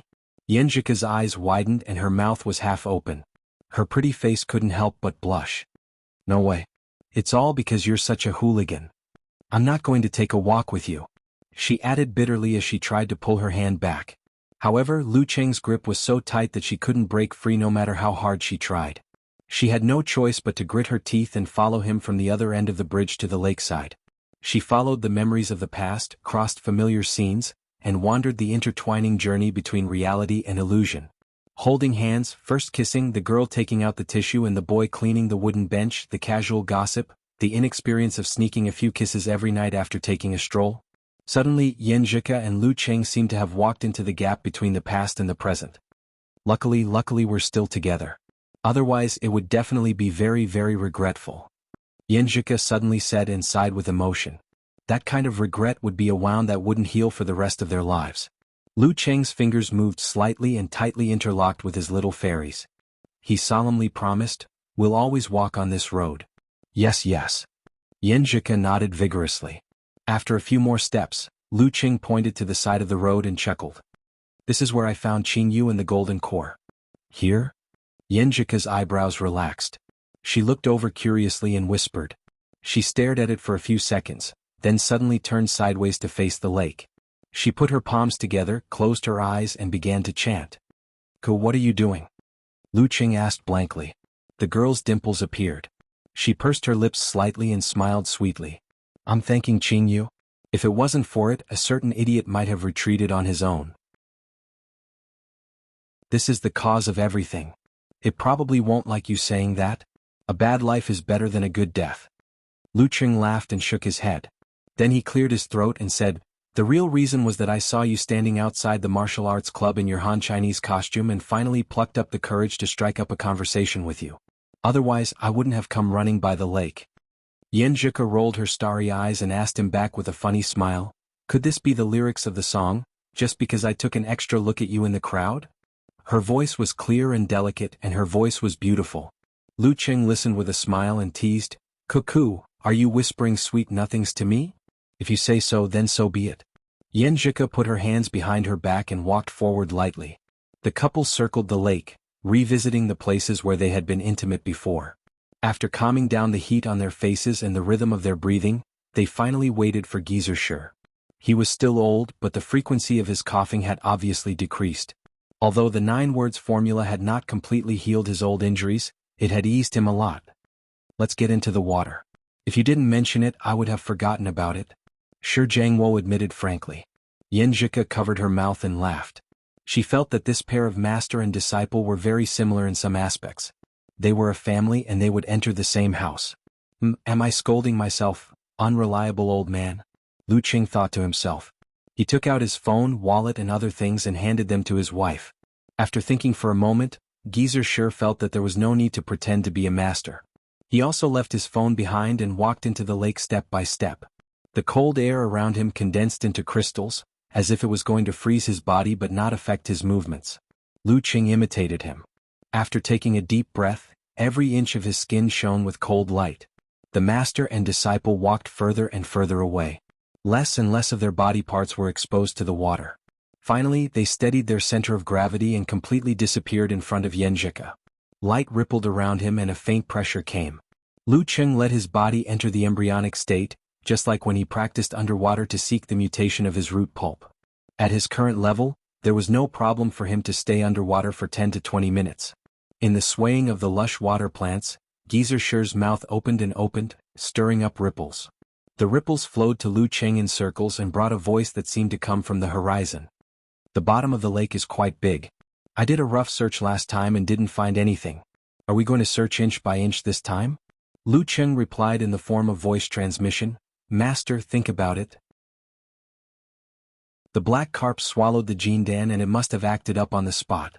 The range of its swimming and jumping is limited. We may find something in the area near the spot where we found it. If we can't find it, I'll give you a big slap. Geezer sure always felt that his disciple was unreliable most of the time. Moving forward slowly with their feet on the ground, Lu Qing and Geezer sure looked around in the dark, sparkling water. They tried to discern the peculiarities and formed ice mirror or enemy heart-freezing move to comprehend the finer details. After searching around the area near the lake, Geezer sure suddenly stopped. He frowned and said in the form of voice transmission, "You don't say. The feeling here is a little different from the last time I was here. It seems to be changing according to the phase of the moon. The problem couldn't be found by searching alone. But after comparing the two, the abnormality appeared." With his strong night vision, Lu Qing grasped the faint light under the water and looked around. He had a panoramic view of the entire area. Gravel, rocks, swaying water plants and rubbish thrown down by someone. Other than these, there was nothing else, not to mention a place that looked like the entrance of a cave. After a few seconds of silence, Lu Qing followed the plan he had prepared. He formed a hand seal with his hands and changed it continuously. The visualized ancient characters in his mind jumped as well. Confrontation. Army. Go. Swordsman. He opened his mouth and his voice shook the surroundings, making the water undulate in a regular manner. Wholeness. Formation. Deference. Forward. Attainment. As soon as the word attainment came out, the 9 seal scripts in the depths of Lu Qing's mind appeared at the same time. They combined to form the 3-dimensional mysterious rune. Rumble. At this moment, a low buzzing sound came from somewhere. As the water rippled, the bottom of the lake formed by gravel and rocks cracked open, revealing a stone staircase that extended downwards. A camouflage set up with the help of the moon. Geezer sure commented with disdain, "Brat, the night you got the Jindan was when the moon was waning, right? And the black carp doesn't have much intelligence." "I don't remember." Lu Qing answered honestly. "What else do you remember?" Geezer sure shook his head and laughed. He walked along the stone staircase into the cave. It was moist inside but there was no water. Lu Qing suppressed the surge of emotions in his heart and followed his master to the bottom. He saw a simple and empty stone room. There was only a cloud bed here. On it were a few pieces of yellowed paper and a tattered feather robe. "It doesn't look like the cave residence of Jianghu Immortal?" Geezer Sher, who had seen many relics of cultivation, frowned and whispered. Lu Qing looked around and guessed. "Maybe it's a place for seclusion?" The feather robe seemed to be worn by Jianghu Immortal before he died. What about his body? It's possible. Geezer Sher approached and was about to pick up the feather robe. However, the light breeze caused the robe to instantly decay and scatter in the stone room. The notebooks, on the other hand, were still intact. Lu Qing looked at them and read the words on the first page. "My life is coming to an end. 130 years of hard work is all in vain. What a pity, what a pity.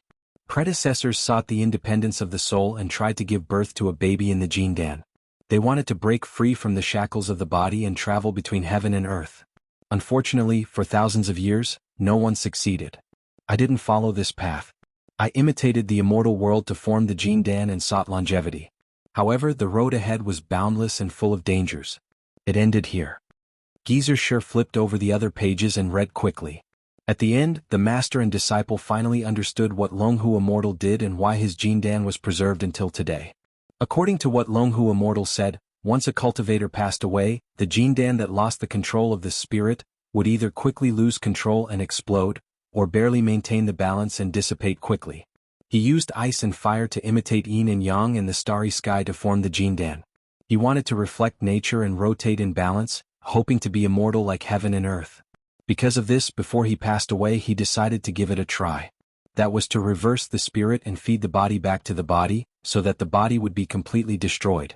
This would ignite the spirit and completely integrate the spirit and the golden elixir into one, using the immortality of the golden elixir to achieve longevity. In consideration of the possibility of success, he changed the order of the stars inside the golden elixir and engraved the 9 words formula and his own cultivation methods inside. This idea was unprecedented. Longhu Immortal wasn't confident at all.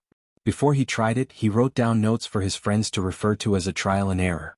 As for what happened in the middle, Lu Cheng and Geezer sure didn't know. They only saw the final result, which was that Longhu Immortal didn't live forever. The Jindan didn't have an independent will, but it was strangely preserved until now. Chapter 589. Lu Cheng and Geezer sure retracted their gazes and surveyed their surroundings. They didn't discover anything else. Even after using Ice Mirror and Enemy Heart Freezing move to sense their surroundings and the 9 words formula to seek resonance, they still found nothing. "Where's Longhu Immortal's natal artifact?" whispered Shi Jianghu. Lu Cheng thought for a moment and said, "Maybe the Longhu Immortal sect doesn't have a natal artifact due to their unique method of pill formation. That Gu Hui who attacked me wouldn't be so careless as to not use such a powerful artifact. That makes sense. Cough, you've improved your judgment." Geezer sure couldn't help but sigh. Lu Cheng was annoyed and amused at the same time. "Master, don't think of me as the student who just started learning martial arts. I'm already close to physical invulnerability. After so many years of practicing martial arts, participating in so many competitions and experiencing so many things, how could my judgment and knowledge not improve? So what? Even if you reach physical invulnerability, you're still my disciple." Geezer sure glared at him. He didn't continue the topic and changed the topic. "Have you finished reading all the confidential information? Is it useful?" After Lu Cheng decided to walk the path of blending martial arts and cultivation, Comrade Shi Jianghu used his connections to obtain the collected remnants of cultivation and over 30 volunteer experiment reports from several major military human research institutes. This helped him further grasp the essence and details of his cultivation. "This is also the other reason why I've become mysterious in the eyes of others." Lu Cheng sighed inwardly. After a few seconds of silence, he said, "I've finished reading it, but I still can't figure out the most crucial part. If it were so easy to figure it out, our country would have long had a cultivator town security team." Geezer sure laughed and scolded him. "Others have spent decades to achieve what they have now. You want to surpass them in a month or two. I just want to find the point that suits me the most. I don't necessarily need to understand the entire system and study it thoroughly." Lu Cheng explained with a bitter smile. Geezer sure waved his hand. "All right, let's talk outside. There doesn't seem to be anything useful here." "Okay." Lu Cheng nodded slightly. He turned to the cloud bed and bowed solemnly. He wanted to tell Longhu Immortal the result and tell him that this was the wrong path. But in the end he couldn't bear it and only sighed softly. "Thank you for finding the way for me. Senior, thank you for giving me this opportunity." After bowing 3 times, Lu Cheng collected his thoughts and followed his master out of the abode. Sigh, the path of longevity, the path of longevity. Geezer sure stood at the entrance and sighed. With a wave of his palm, he collapsed the surroundings and buried Longhu Immortal. In his mind she was dead and buried. Step by step they walked back to the shore. The master and disciple shook off the layer of ice that had condensed on their bodies and evaporated the remaining water. Except for their wrinkled clothes, they were no different from before they went into the lake. Yen Zhika heaved a sigh of relief and walked up to them, returning their belongings. Lu Qing used his palm as an iron to flatten his clothes with white steam swirling around him. He asked his master a few questions. When Geezer Sure was far away, he turned on his phone screen and entered the app. He cleared his thoughts and took notes. He said, "In Longhu Immortal's last words, reflect nature, and be immortal like heaven and earth," reminded me of something. Back then, when I developed, extended, and improved his celestial star system and regarded all the stars as fire force, and the darkness of the universe as the counterpart of ice force, I felt that I was connected to the universe in a more subtle way. Perhaps, it was the secret that I could communicate with the universe after I formed the core formation. After saying this, he looked at Yenjika beside him and said, half explaining and half translating his voice into words, "At that time I felt that it was quite miraculous and I should remember it. But later on, I didn't have a similar feeling and gradually forgot about it. If it weren't for Longhu Immortal's words today, I'm afraid I wouldn't have remembered it until you achieved Dan equilibrium." Longhu Immortal's thought process of moving the stars, changing the layout, and writing the 9 words formula and cultivation techniques in the Jin Dan can be used as a reference. This way I can naturally use the 9 words formula, force concentration, and fighting formula when I'm at Dan equilibrium. Just thinking about it makes me excited. When that time comes, I'll be a superhuman with extraordinary strength. Yenjika burst into laughter and her dimples bloomed like flowers. She felt warm at the thought of Lu Qing writing down his thoughts and thoughts in front of her. After translating each line, Lu Qing read it twice from the beginning and saved it after making some slight changes. He turned to his little fairy and said, "Now we're just waiting for you to make up for the innate stage, understand, withdraw, and achieve Dan equilibrium. When that time comes, I'll be able to observe the details and verify them." Oh. Yenjika pretended not to care, but her beautiful black eyes looked up. "Have you talked to Dirty Tong and the others? Are you going to sleep with them?" Lu Qing grabbed her delicate hand and walked back to the bridge. "We've already talked about it. I'm going to sleep with Ruru. Besides, the new girl in their dormitory is already doing her internship in Songqing. She stays in the city at night and won't come back," Yenjika replied with a smile. Lu Qing was about to say something when his right foot suddenly became heavy as if it was carrying a 1,000-pound rock. This made him lose his balance and stagger. He swayed his center of gravity and steadied himself easily. He looked at his wife beside him and asked, "What's going on?" Under the light of the street lamps and the surrounding darkness, Yenjika's face was delicate and beautiful. Her long and black eyelashes trembled as she answered innocently, "What do you mean, what's going on?" "I don't know." At this point she couldn't help but turn her head and look to the side. She covered her mouth and let out a series of clear and pleasant laughter. Lu Qing suddenly understood. He said with surprise and joy, "You've awakened your supernatural ability?" The supernatural ability inherited from the 2 elders of the Ji family and the Empress Dowager? Compared to brother-in-law, Ke should have awakened her supernatural ability more easily. The reason why it hadn't appeared was because she was born with a deficiency. Now that her supernatural ability had awakened, did it mean that she had already made up for her deficiency? Yeah. Didn't I look tired the past 2 days? You thought I was suffering from exam syndrome and massaged me the whole time. Yenjika raised her chin and answered with a smile, "I was going to give you a surprise later, but I couldn't hold back just now." "Awesome. You're indeed Coach Yan. What kind of supernatural ability is it?" Lu Qing asked, giving her a thumbs up. "Well, it's related to the Earth's magnetic field. There are changes in attraction and repulsion, light and heavy." Yenjika rolled her eyes and answered thoughtfully, "So your congenital deficiency is gone?" Lu Qing asked with concern. The girl pursed her lips and said proudly, "Of course. I feel like I'm about to understand the meaning of withdraw." "So fast?" Lu Qing blurted out in surprise. Then he received the look of his wife. "Huh? What did you say?" He quickly changed his words and nodded with a normal expression. "You're right. You've been at the top of the professional 9th pin for more than 2 years, and you've been enduring the torture of your congenital deficiency. You've never changed your love for martial arts. You've worked hard and fought hard for it. Your willpower is strong enough. You admire me, right?" Yenjika raised her head and flipped her hair, pretending to be proud and complacent.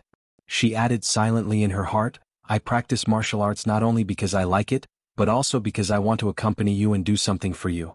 Even if it's difficult for me to reach the inhuman stage in the future, it's enough." Lu Qing was overjoyed and praised. He was criticized for his exaggeration, but the girl was smiling contentedly. Just like the past, the 2 of them said goodbye outside the female dormitory. Yan Zhika found the dormitory that had been moved once. Under Zhong Yanru's guidance, she saw Li Liantong and Shi Xiangyang. Wow, Ku, your skin is so good. It's white, tender and smooth. Li Liantong's eyes widened. She leaned close and praised, is this the effect of being nourished frequently? Bah! Can you not be so dirty when you talk? Let me get used to it first. Yan Zhika replied, annoyed and amused at the same time. This is the result of cultivation, not what you said. Really? Li Liantong looked at her friend from head to toe and clicked her tongue. I don't believe you. Your figure is better too. I want a boyfriend so much. At this moment, Shi Xiangyang ignored her and hugged Yan Zhika. She praised, Ku, you're indeed fairer, softer and more fragrant. Zhong Yanru mocked Li Liantong.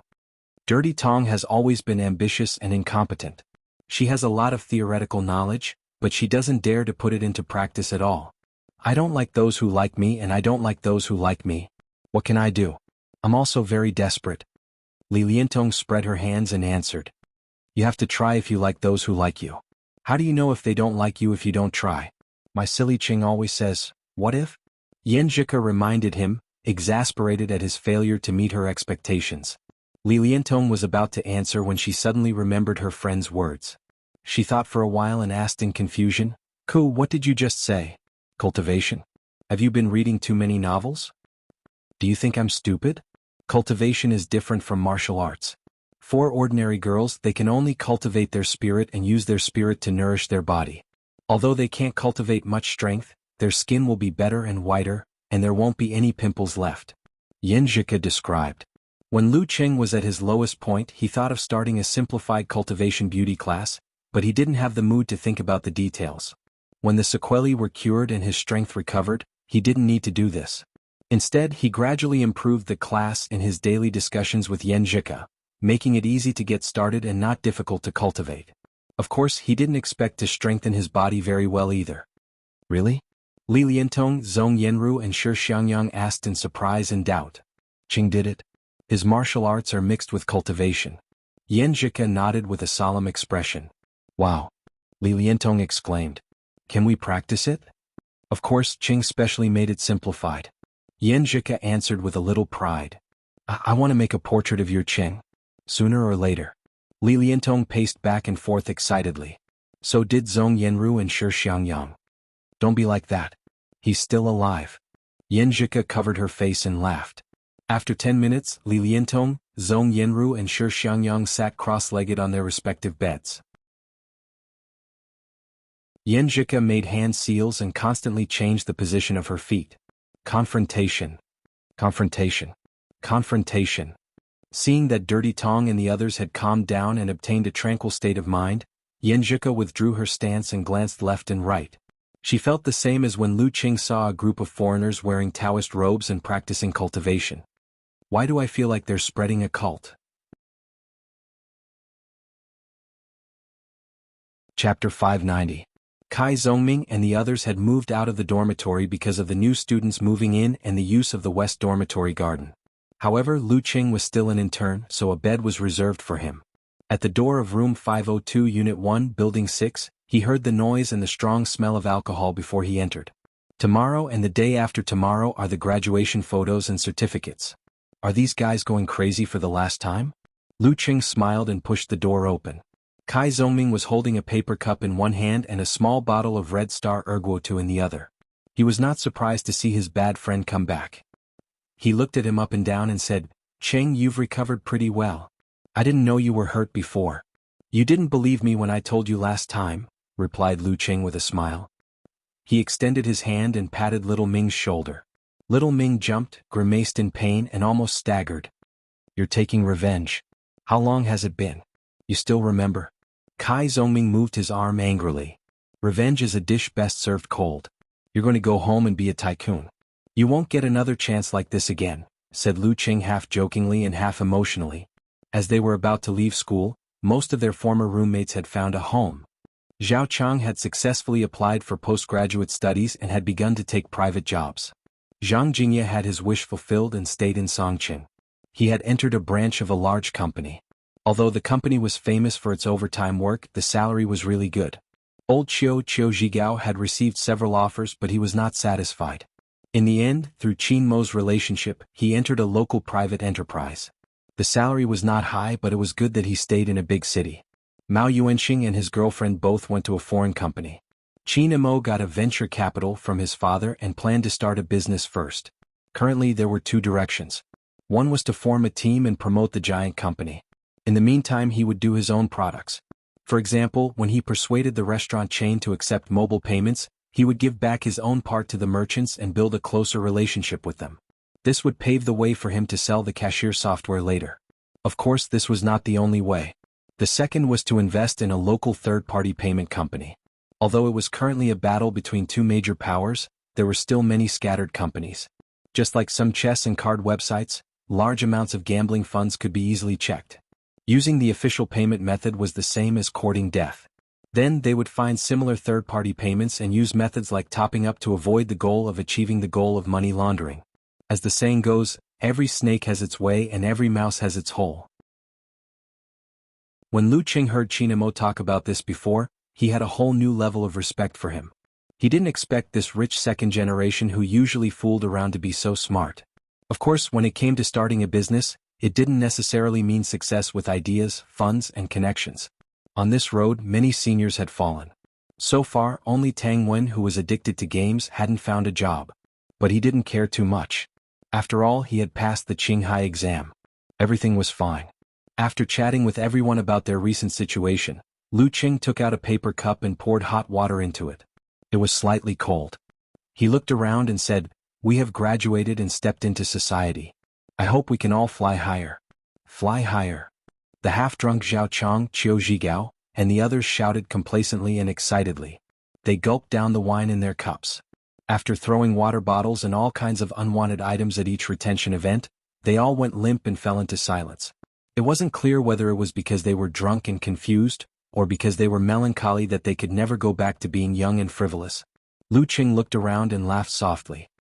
He secretly made a hand gesture and sang the word confrontation, like a lullaby. The atmosphere in the room became quiet. From time to time, the sound of water bottles breaking and shouts of liberation, regret, venting, and lamentation could be heard. Lu Qing took a picture of this scene and sent it to Yanjika. With one hand in each hand, he threw all his roommates back to the upper bunk, including the drunk little Ming. "Qing, why is my mind so clear? Why can't my hands and feet listen to me?" he said. Qin Mo turned over on the opposite bed and answered, "Me too. My head doesn't hurt." "Did you drink fake wine?" Kai Zongming guessed blankly. Lu Qing didn't say anything. He left the dormitory and borrowed Zhao Chang's spare bed sheet to sleep for the night. The next day he trained by the Weishui Lake again. He tried to adjust the positions of his qi, blood, force, and spirit during force concentration so that the stars they formed would naturally form the word fighting. After the morning training, he received his bachelor's uniform. Under the gaze of many reporters and freshmen, he took graduation photos and dormitory souvenirs. Yanjika borrowed a similar outfit and was invited to take photos with her major, pretending that she was still one of them. In the end, the couple got rid of the irrelevant people and took photos in every memorable place in the new campus. In the following days, Lu Qing and Yanjika stayed in Songqing for a few days. They revisited old haunts and returned to their old dating scenes. They tasted all kinds of familiar yet strange delicacies, making the bits and pieces in their memories more vivid. It was a pity that the spicy crab restaurant was doing worse and worse. It closed before the new year, so the couple couldn't relive their first date. They could only find a similar restaurant. At the beginning of July, they reluctantly bid farewell to Songqing and flew back to Xioshan. The first 2 to 3 years of college were very short compared to the rest of their lives.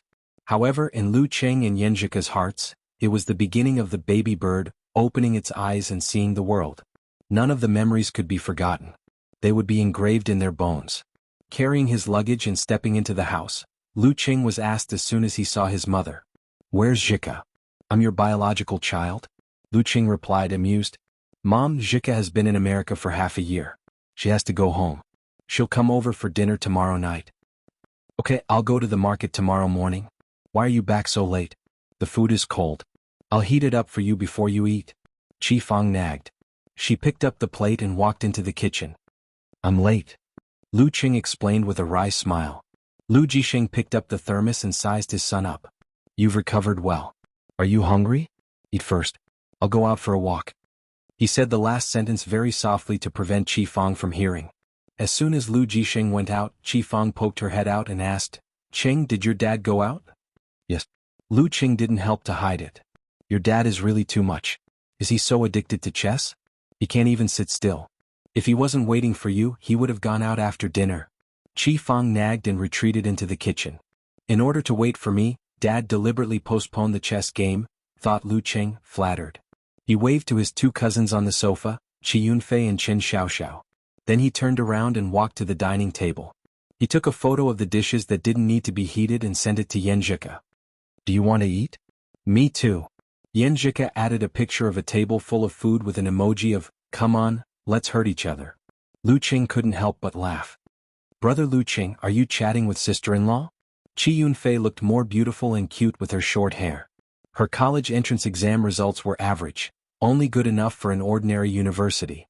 However, she was very satisfied and didn't want to repeat her studies. "Yes." Lu Qing answered frankly. Qi Yunfei said half doubtfully and half emotionally, "You have been together for 3.5 years. Why are you still so clingy?" "What do you mean by clingy? This is called having the same 3 views. We can talk about many things and topics." Lu Qing retorted, annoyed and amused. "Aren't you and Ding like this? For example, just now they said that they both love delicious food, especially Xioshan specialties." Hearing Lu Qing's question, Qi Yunfei's expression suddenly became strange. Qin Xiaoxiao, who still had some baby fat left, looked at the direction of the kitchen and said in a low voice, "Brother Lu Qing, sister Feifei broke up long ago." Lu Qing was confused. Immediately, a strong desire to gossip surged. When did it happen? What happened? His cousin and Ding Yanba had been dating for more than 3 years, and they started from the most ignorant and most innocent junior high school. How could they break up so suddenly? Qi Yunfei wrinkled her nose and said, "He hooked up with other girls behind my back. Humph, he specially applied for a second account, but the password was the same. I played with his phone once and was curious about who the number belonged to. I tried to log in and found that the girl was just average. I don't know why he liked her. Do you need me to teach him a lesson?" Lu Qing suddenly realized and comforted her. "No, no, no." Qi Yunfei hurriedly shook her head. "You are quite generous?" Lu Qing asked in surprise. Qin Xiaoxiao couldn't help but laugh. "Brother Lu Qing, sister Feifei had a new boyfriend not long after they broke up. Her desk mate is now Ding Yanbo regretting it and has been wanting to get back together." "She had a new boyfriend not long after they broke up?"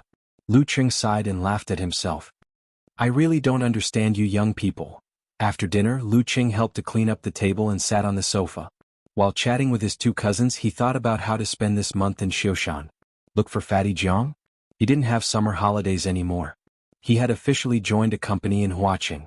After Qin Rue got his professional 9th pin certificate, he went to Gaofan to look for more opportunities. He wasn't in Xioshan either. Tao Xiaofei reluctantly settled down. His father sent him to a county project and he could only come back for a few days every month. Now that he thought about it, Lu Qing realized that he couldn't find any good friends in Xioshan. Everyone was starting to get busy for the future. At this moment, Yanjika sent a message. Sitting blankly expression, Sister Jingjing is outside the Great Wall. Shuang was brought back to the company in Gaofan by her father. Song Li also found a job in Gaofan. Anyway, other than my relatives and you, I am all alone in Xioshan. I feel a little sad. The couple's hearts are in sync. Lu Qing sighed to himself. Laughing out tears expression. What a coincidence. I was also counting friends of the same age and the result was the same as yours. Speaking of this, he added emotionally, that's a good thing. Because we have all grown up. For the whole of July, Lu Qing and Yanjika stayed at different places and moved around frequently. Sometimes they would go to Zhengke or Ningxue to accompany their elders. Other times they would go to Jiangnan to play for a few days. At the beginning of August, they started to pack their luggage and prepare for a 20-odd-day trip. Their first stop was overseas. Their destination was Nile, the place with pyramids and mummies. Chapter 591. South of Nile, Teton City. It was August, close to the desert. It was dry and hot here. Under the scorching sun, even the air seemed to be distorted. Looking as far as the eye could see, the dense fog made it seem like an illusion. Lu Qing and Yanjika, each riding a camel, swayed as they approached the remains of the temple where Isis was worshipped.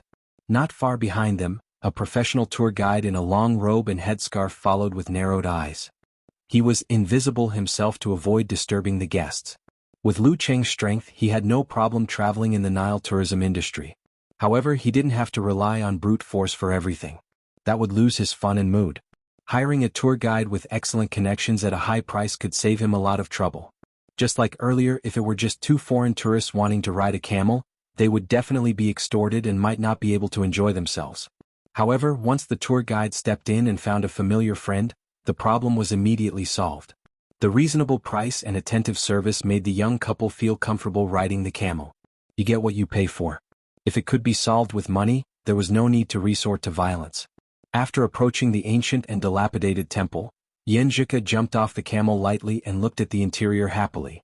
She had long sleeves and trousers, and her black hair was tied up with a headscarf.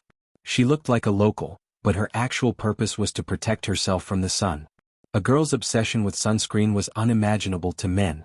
Lu Cheng, on the other hand, was wearing a t-shirt, shorts, and martial arts shoes without any self-awareness. This is the temple of Mother Earth goddess Isis. Yanjika pointed to the front and introduced to Lu Cheng. It is said that one of her original forms is Inanna from Sumerian mythology, the goddess of Venus, fertility, sex, and love. Seeing someone nodding in confusion, Yanjika said with a smile, "Do you feel that this goddess Inanna is a stranger?" "I think I've heard of her before, but also not," Lu Cheng replied embarrassedly. "This is a tourist spot added by a fairy at the last minute. I didn't have time to do my homework." "Then I'll change her name and you will be familiar with her." Yanjika pursed her lips and smiled. "What is it?" Lu Cheng asked curiously. "Call me Teacher Yen first. Instructor Yen is fine too." The girl turned her head and lifted her chin slightly. Her slender and beautiful neck was faintly discernible under the cover. Lu Cheng was amused. "Please give me some pointers, Instructor Yen." "Cough, have you heard of Aphrodite? Venus, have you heard of it? Air. These two names are just the difference between Gu Qinghai's name and Gu Luo's name. Also, have you heard of the Holy Mother?" Yanjika raised her hand and said, "One of their prototypes is Inanna." "She's really something?" Lu Cheng was dumbfounded. After showing off her knowledge, Yanjika pursed her lips and pointed at the weathered sculptures, statues and stone pillars. "Come, help me take a picture. I'll ask the tour guide to take a picture of us later." "Okay." Lu Cheng took out his digital camera and waited for her to pose. At this moment, a man who claimed to be a staff member came over. He had a unique beard and indicated that he could take a picture of the couple. Knowing that he would be blackmailed if he accepted the offer, Lu Cheng shook his head firmly without any hesitation. When Lu Cheng pressed the shutter, the staff member suddenly jumped out and was captured by the camera, leaving behind an image. Then he pestered them and kept asking for money in slang English. Although the couple was not short on money, they were not willing to be forced. Lu Cheng looked back at the tour guide and saw him walking over quickly. He reached out his right hand and patted the staff member on the shoulder. In an instant, the staff member felt cold all over. He felt like he was locked in a cold storage at the edge of the desert during the hot season. He couldn't help but shiver. He wanted to open his mouth but could only hear the chattering of his teeth. He wanted to move but found that his body was stiff and difficult to control. Lu Cheng pulled his little fairy away as if nothing had happened and changed their position to take another picture. He also signaled the tour guide to take care of the rest. The tiger on the ground, who always liked to act tough, was frightened by the encounter just now. He yelled that he wanted to call the police but didn't dare to make any real moves. He was easily persuaded by the tour guide. After taking a group photo, the young couple held hands and wandered around the ruins of the ancient temple. They talked and laughed and they were very happy. After visiting the last scenic spot, they returned to the bustling area. Under the tour guide's introduction, they entered a Babula restaurant, which was also a special barbecue restaurant. Here they carefully selected lamb legs and other ingredients and applied pepper, salt, and ingredients recorded in their ancestral secret recipe. The barbecue was fragrant and tender. "It's not bad. It's different from what we had in Dika. But I'm still a little sick of it." Yanjika looked at Lu Cheng with bright eyes and said in a slightly aggrieved tone, "Nile is all barbecue barbecue barbecue. If not, it's just pancakes and bread. Why didn't they develop other methods? China's food culture has a long history and rich methods." Dika was the capital of Nile. It was the couple's first stop upon arrival. They spent 3 days there and saw many ancient relics, pyramids and mummies. "That's why we have to lower our standards when traveling." Lu Qing looked at the girl with a smile and said, "We still have one more stop in Nile before going to the grasslands. It's definitely different from here." Yeah. Yenjika's eyes flickered. She chuckled and said, "I'm thinking if you were the domineering CEO, what would you say just now?" Lu Qing thought for a while and held back his laughter. "I'll contract the kitchen here and make you a bowl of egg fried rice. The eggs must be laid by Xioshan's free-range chickens and flown over. Not domineering enough? You should buy this restaurant and fly in a few chefs to make Chinese food." Yenjika looked up and dissed the domineering CEO in high spirits. After eating barbecue and drinking the specialty drinks, the couple returned to the hotel. One rested while the other pondered over the next day's itinerary. Half an hour later, Yenjika stood up, against all odds, and got into a stance. She calmed herself down until her godly will was complete. Her mind and body were at peace. She retracted her chi and blood, allowing her force and spirit to collapse inward and condense into a small ball in her lower abdomen. At the end of July, she understood the meaning of retract. Under Lu Cheng's guidance, she began to break through to the Dan stage. This was a process, not a node. Lu Cheng had used the opposition and rotation of his supernatural abilities to balance and form the Dan. This time he let Yenjika use her supernatural ability of earth, as yang, and her own power as yin. Under the control of her spirit and the replenishment of her chi and blood, they opposed each other, rotated, and balanced. Gradually there were signs of success in the Dan stage. In another 7 or 8 days, the girl should be able to use this method to completely enter the Dan stage. While Yenjika was cultivating, Lu Cheng was not idle either. He pressed his right hand on his wife's back and used the ice mirror to listen to her subtle changes. He compared them with the experience he could recall in order to find the key.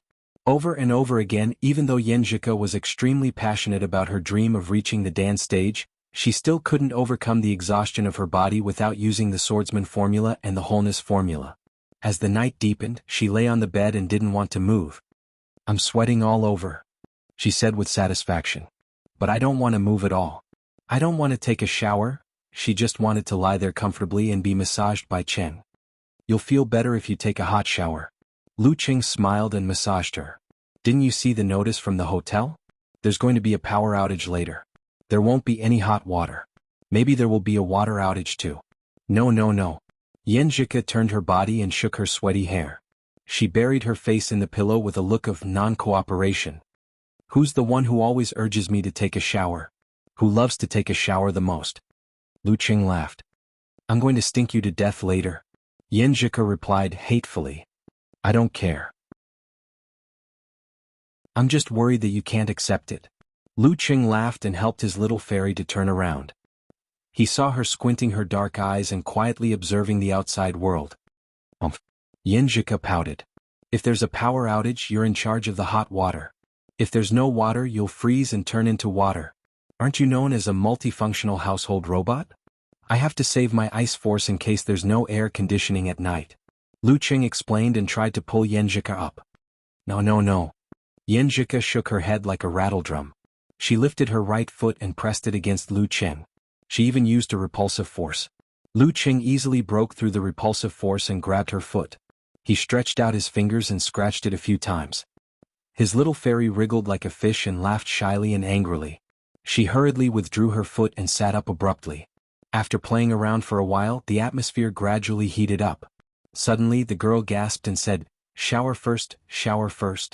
Who said she didn't want a shower just now?" Lu Qing said vaguely. Don't you know that girls are fickle?" Yenjika resisted with all her might. "Then go shower." Lu Qing carried the girl in his arms. No, I don't want to shower with you." The topic seemed to return to the beginning, but it gradually quieted down. After some time the couple lay on the bed. One was physically and mentally satisfied, while the other was smiling like a peach blossom. "I'm thinking of a technical problem," Lu Qing said thoughtfully. I'm not listening. It must be extremely dirty." Yenjika closed her eyes and shook her head. "I'm talking about your supernatural ability." Lu Qing snickered, but before he could finish, he was interrupted by the girl. "I already said I'm not listening. Your mind is so dirty." In the midst of their banter, they suddenly heard a loud boom. It seemed like an explosion had happened somewhere in the city. Immediately after, firecracker-like sounds came from all over the city. "What's wrong?" Lu Qing sat up. Yen Zhika picked up her phone and saw a message from the embassy. It said, "You're in trouble. Nile is in turmoil, suspected to be a coup d'état. All Chinese citizens are advised not to go out blindly. If necessary, please head to the embassy, consulate, or Chinese company's premises and wait for evacuation." At the same time, Lu Qing also received the message. The couple looked at each other, feeling a little unreal. Something big happened just like that? P.S. For the sake of harmony, the war-torn zones and their surroundings do not correspond to the real world. Please don't make wild guesses. Chapter 592. Without much confusion, Lu Qing cleared his mind and said calmly to Yen Zhika, "Cuckoo, I'll call the embassy to confirm the situation so that we won't lose contact. Pack your luggage. Put the important and necessary things in your backpack. Don't bring too many clothes, just 2 sets will do. Throw the rest in your suitcase and be prepared to throw them away if you can't take them with you." The message he just sent included the embassy's landline. It was the first time for Yen Zhika to encounter such a situation, so it was natural for her to be flustered. However, after hearing Lu Cheng's calm tone and feeling his confident attitude, she quickly calmed down. She seemed to have a plan in mind. She nodded gently and answered, "Okay." She put on her clothes and walked quickly to the sofa. She opened the suitcase and took out the necessary items. Lu Qing held his phone and stood in front of the floor-to-ceiling window. While looking at the burning buildings outside, he dialed the embassy's landline. Maybe it was because there were too many people calling back after receiving the message, but all 3 landlines were busy. He couldn't get through, so he decided to look for his master. "Hey brat, I didn't expect you to experience this kind of thing. Back in the days when I was in the war-torn zones." Geezer sure bragged casually. The corner of Lu Cheng's mouth twitched. He almost couldn't control himself and interrupted this unreliable old man. After saying a few words, Jianghu smacked his lips and said, "East of the Nile is the war-torn zone.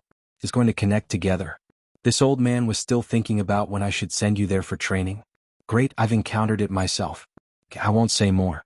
I'll ask for the military's contact number in Nile, not the embassy's." "Won't say more. That's called not saying more." Lu Qing face-bombed and cursed silently. After waiting for more than a minute, Geezer sure sent a message with the phone number. The gunshots outside were getting louder and louder. It was as if the whole city was being fried. The lights around them flickered on and off, making the hotel look like an isolated island in the middle of a vast ocean. Lu Qing had been through a lot. Under such circumstances, he remained calm and composed. He calmly called the military personnel sent to him. "Hello, who is this?" After the call was connected, the person on the other side asked in English vigilantly. Lu Qing wanted to imitate the Dragon King's simple, "I'm Qin Chi Tao," and introduce himself. But considering his own popularity, he had to spend a little more effort. "I'm Lu Qing, a disciple of the Ice God sect. I'm currently traveling in Nile with my girlfriend. I couldn't contact the embassy, so I got your number through my master." "Heaven-shaking roar?" the other side asked in surprise and delight. Obviously, they had heard of this heavenly son of heaven. "I won't be happy with your answer," Lu Qing complained to himself. "Yes, what happened to Nile? What should we do?" The military personnel pondered for a moment before replying. Tonight's incident happened very suddenly. There weren't any demonstrations as a prelude. The information we have gathered isn't comprehensive enough. So far, we can only confirm one thing. Many tribes in Nile have formed anti-government armed forces and are fighting fiercely with the Central Army. According to reliable sources, more than 5 brigades of the Central Army have already defected. There are quite a few mighty ones with physical invulnerability as well as many inhumans. He paused for a moment before adding, "This is rather strange. In Nile, the pharaoh has a very high reputation. Most of the mighty ones are willing to listen to his orders. If he were to make a speech on television, things wouldn't be so chaotic. In the end, it's as if the pharaoh has gone missing." After a while, the military personnel returned to the main topic. "With your strength, there shouldn't be any problems as long as you aren't targeted. Where are you currently?" "Tetons," Lu Qing replied succinctly. "That's a little out of the way. There aren't any projects nearby." The military personnel pondered for a few seconds before continuing. "Currently there are 2 paths. The first is to head north along the Nile River and rendezvous with the workers of a few enterprises at Kukhang. Then head towards Dika. Once you reach Dika, you can evacuate via plane or ship. If this path isn't accessible, you can head northeast to the port city of Fartuat at the edge of the Sea of Death. We will coordinate with ships to pick you up." However, don't be anxious.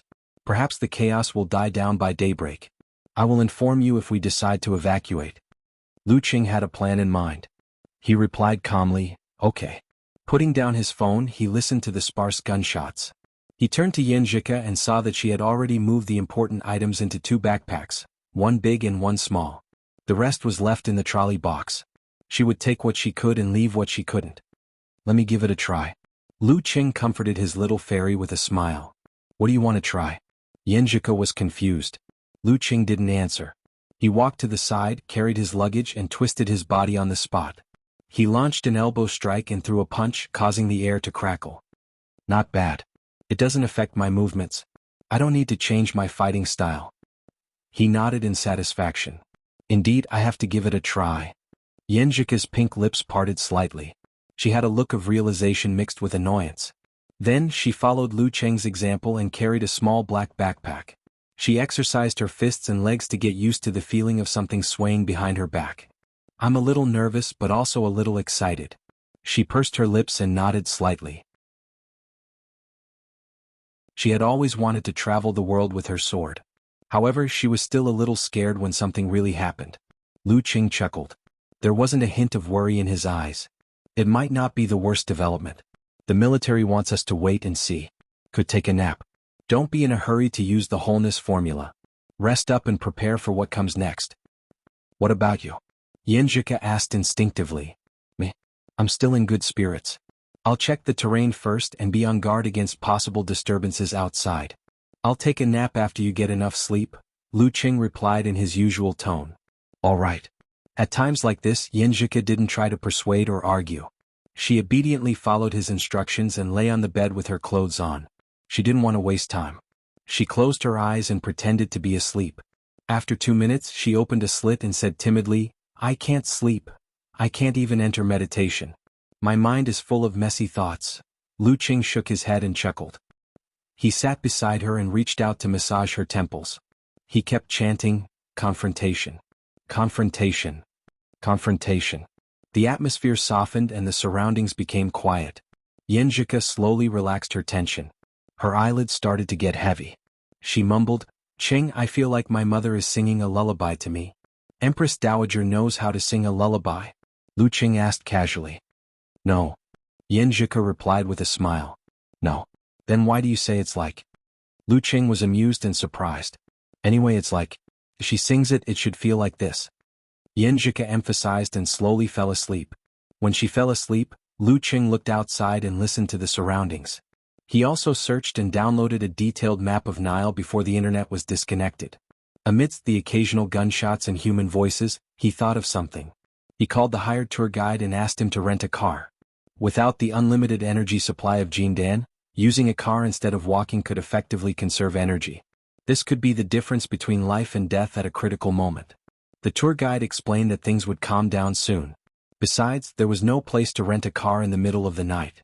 He would come with the driver at dawn. At around 4 in the morning, Lu Qing heard noises approaching. The gunshots were getting clearer and clearer. He quickly woke Yanjika up and told her to hurry up and recover. Yanjika's hazy eyes quickly cleared up. She soon looked like she was ready for a battle. She didn't look like she had just woken up. Gunshots approached and glass shattered. Orders and shouts came from the bottom floor of the hotel. Lu Qing put on his backpack and listened carefully. The rebels are looting and plundering. They haven't hurt anyone yet. If we fight head-on, we might become the main target and be targeted by the rebels in the entire city. Yanjika put on her backpack and analyzed. Yeah, we don't have to do anything. Let's hide and figure out the situation first.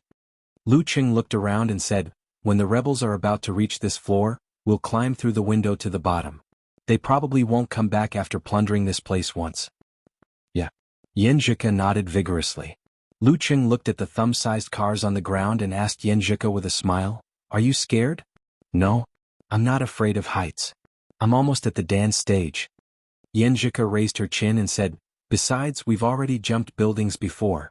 While they were talking, they heard a mixture of local dialect and English at the elevator entrance and the emergency exit. Heavy and messy footsteps could be heard clearly.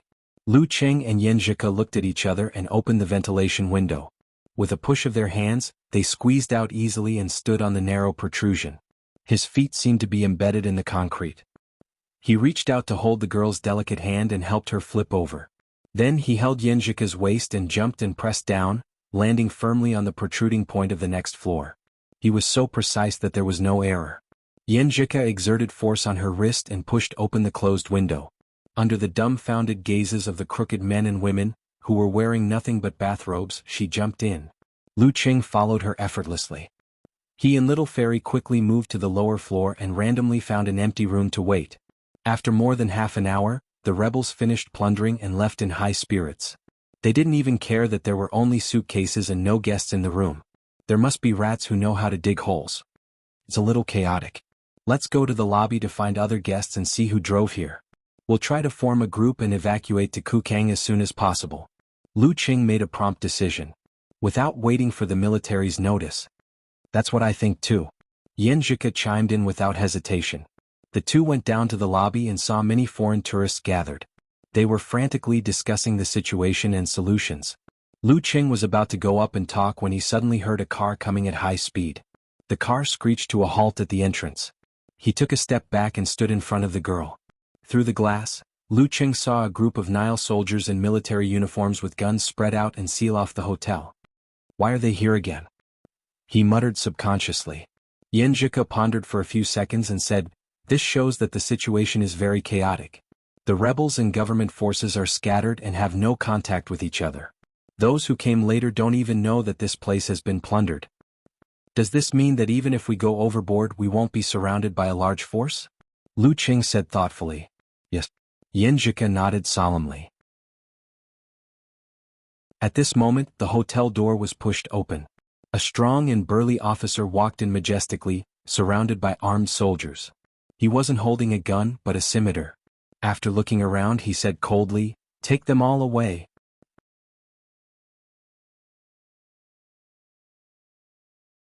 Chapter 593. The moment the officer with the scimitar gave the order, the soldiers behind swarmed in and spread out, surrounding the crowd. The black and heavy muzzles of their guns were leveled at them like evil and terrifying eyes.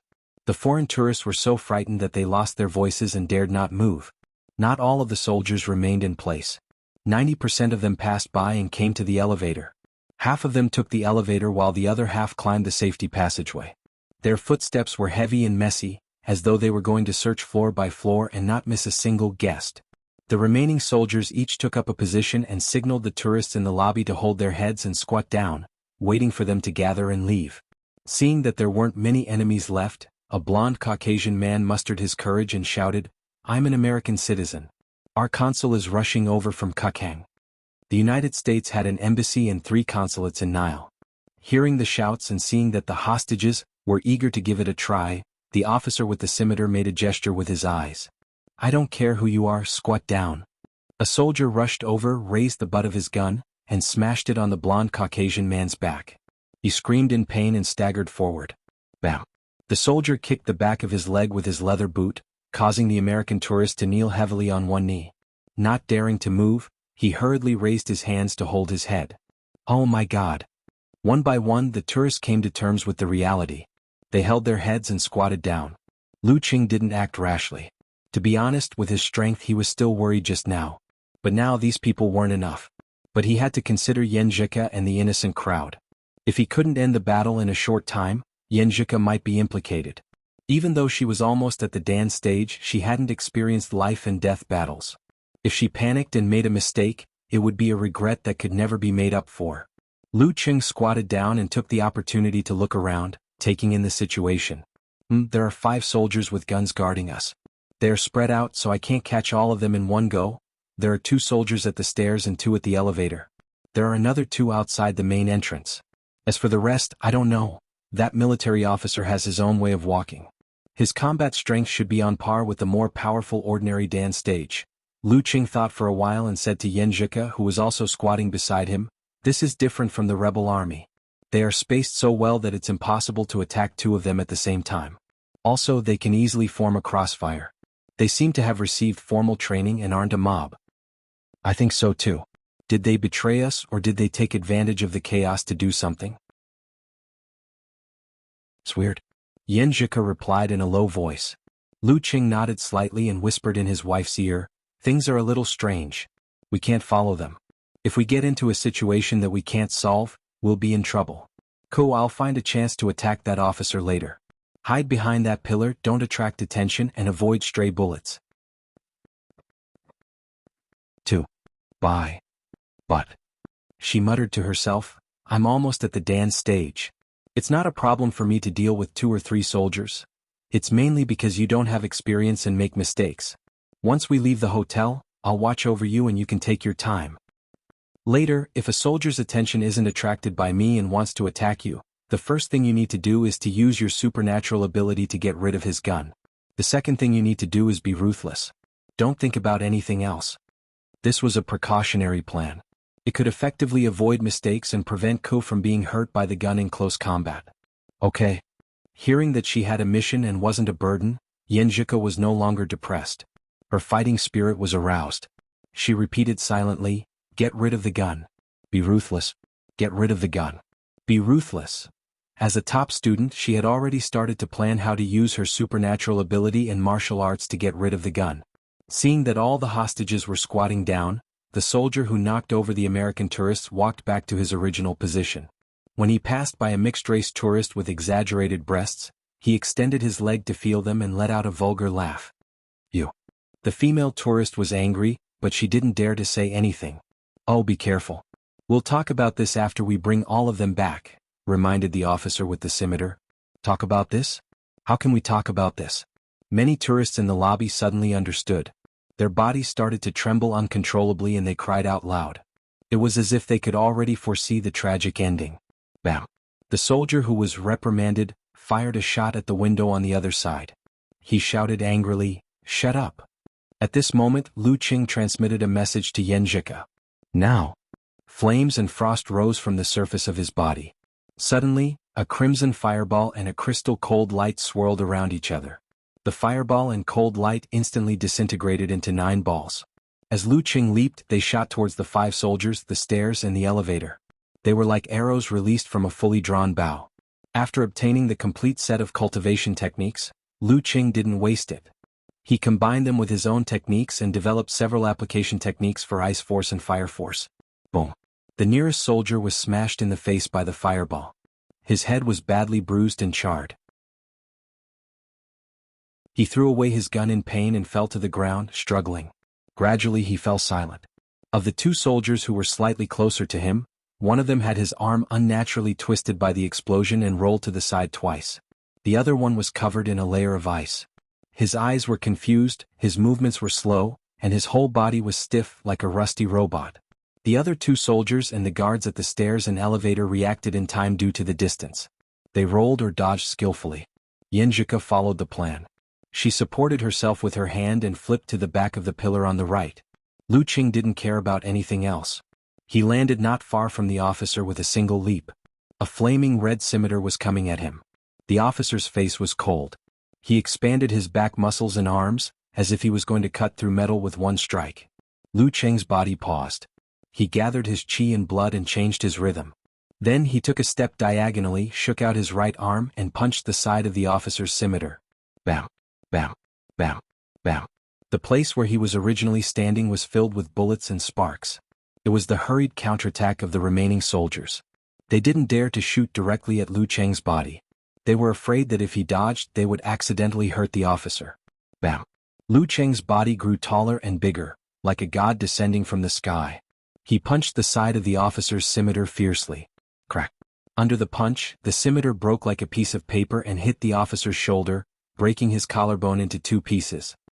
He couldn't maintain his cold face and staggered with a twisted expression. Bam! Lu Qing reached out with his left hand and grabbed the other arm of the officer. Then he poured the ice spirit force into the officer, making him stiffen and shiver. A grab followed by a press, he pushed the officer back 2 steps. Stars were splattered on the ground behind him. With a pull of his hand and a turn of his body, Lu Qing hid behind the officer and shouted in English, "Stop! Put down your guns." At this moment, Yenjika saw a soldier circling to the side of Lu Qing's temple secretly. Her heart tightened and she instinctively activated the plan. The muzzle of the soldier's gun suddenly became heavy and dropped to the ground. Then a slender and well-proportioned leg kicked the gun away with a bang. Yenjika's mind was filled with what she had just repeated. Without thinking, she stomped on the ground, turned around and kicked again. Bam! Her left leg tightened into a whip and whipped between the soldier's legs. Poof! The sound of something breaking was heard. The soldier's eyes rolled back and he fainted. His lower body was quickly soaked. Lu Qing shouted again, "Stop!" At the same time he held the frozen officer and circled him. The soldiers and survivors who rushed in from the gate stopped and didn't dare to move. Lu Qing looked around and said, "Put down your guns." He made a gesture of breaking the officer's throat. The soldiers hesitated and threatened, but what they got in return was the officer's broken arm. Thus, they threw away their guns without a leader. Lu Qing ordered them to make way and shouted to the rest of the tourists, "Hurry up and leave." The group of tourists seemed to have woken up from a dream. They even forgot to thank him and hurried out of the door. In twos and threes they found a car and left. Some of them knew that it was chaotic outside and didn't dare to run around. They gathered outside and waited for Lu Qing and Yenjika to come out. Lu Qing carried the speechless officer and approached his wife. He glanced at the unconscious soldier who was bleeding and bleeding. You asked me to be more ruthless." Yenjika explained blankly and absent-mindedly. "Well done." Lu Qing praised sincerely. He held the officer hostage and brought Yenjika out of the hotel slowly. They got into the rough jeep. After waiting for a while, when the remaining soldiers came down with the other tourists, he made another threat to let them go and let everyone leave separately. Next, he didn't try to unite the foreigners who stayed behind. Instead, he ordered Yenjika to drive to the north. If there were people who could and were willing to follow, let them follow. There was no need to delay. To him, the safety of his little ferry was the most important thing. Tetan's city in the government building. A young general with blue eyes and a thick beard finished listening to the report and picked up the hotel's check-in documents. "Lu Qing! Lu Qing!" The general roared. "Are those intelligence officers drowned in donkey dung? Why didn't they monitor and report such people entering the country?" An official beside him smiled bitterly. "General Ferrio, many of them have been transferred. They don't have enough manpower. Moreover, everyone's mind isn't on this." "Hope everything goes smoothly," the young general prayed and stood up suddenly. "I'll handle this." After driving for a while in the dark, Lu Qing remembered that the jeep might have a positioning device. He was about to find a way to change vehicles and interrogate the officer when he received a message from the Chinese military. "Things are complicated. Evacuate as soon as possible. Follow the original 2 routes. There are still 4 tourists from our country in Tetons. If it's convenient, I hope you can bring them along. They are currently hiding in the ground floor car park of the Salagu supermarket."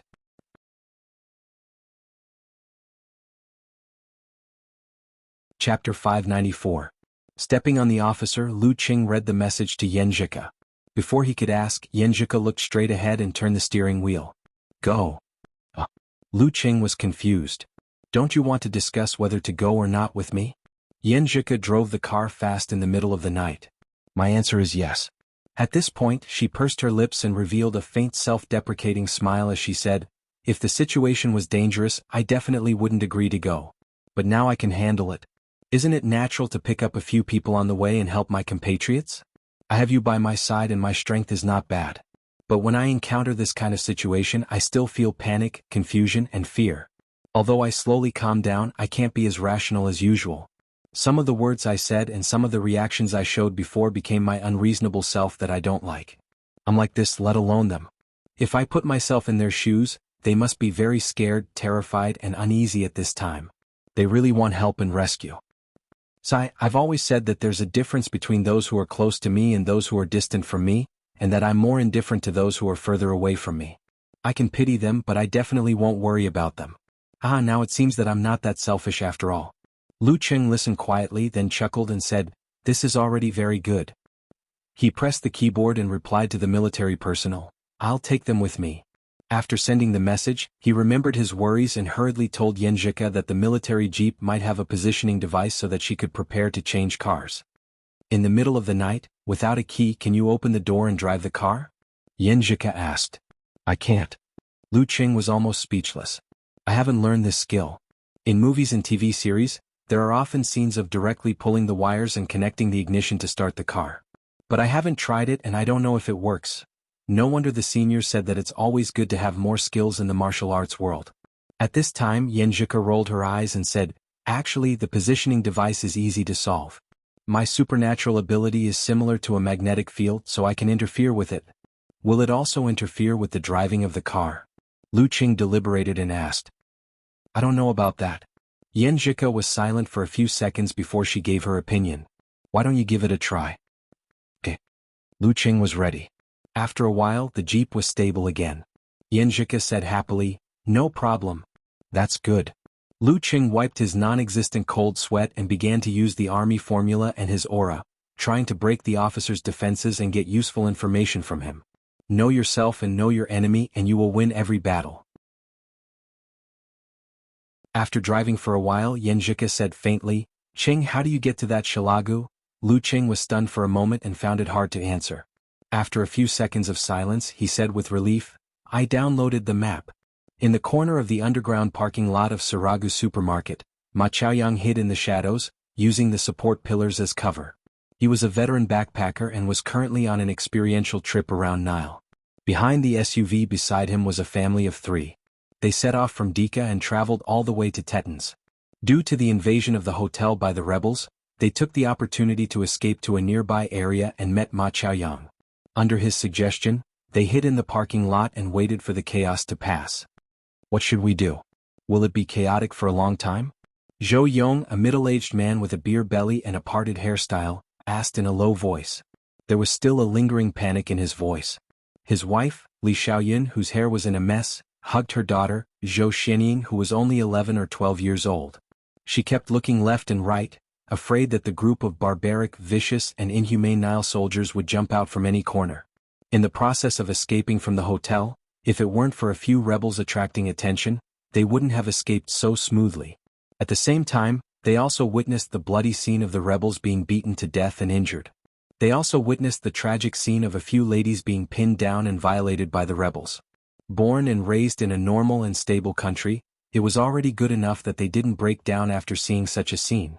They only reacted a little too aggressively. Ma Chaoyang had passed by the border of the war-torn zones before and could be considered experienced. He shook his phone and said, "I've contacted the embassy. They said they will think of something. There will definitely be a way." "Okay." Zhou Yong calmed down a little when he thought of having backup. At this moment Ma Chaoyang's phone, which showed signs of disconnection from time to time, rang. There was a message. He looked down and a surprised smile appeared on his face. He blurted out, "The embassy has replied. They said that someone is coming to pick us up. We will retreat to Kukhang and meet up with the main force. They told us not to wander around and to wait here patiently." As he said these words he couldn't help but tear up. It felt good to not be abandoned. It felt good to have someone to worry about and help. It was like being alone outside all year round. At the most difficult time he suddenly received a call from his mother. Okay. Zhou Yong let out a long sigh, as if he had seen the light in the darkness and grabbed onto hope. He turned to his wife and daughter and said, "Don't be afraid. The embassy has sent someone over. It will be fine." Okay. Li Xiaoyun and Zhou Xianying nodded in unison, as if they had found their backbone. The waiting time was equally unbearable. They didn't dare to move, so they could only look at their watches and change their posture. It was as if they had lice. "Why aren't they here yet?" Li Xiaoyun couldn't help but mutter in the quiet underground parking lot. "It's chaotic outside. They won't be here so soon." Ma Chaoyang was also anxious, but he still replied to calm the atmosphere and comfort himself. At this moment the elevator in the distance arrived and a few footsteps were heard. "They're here."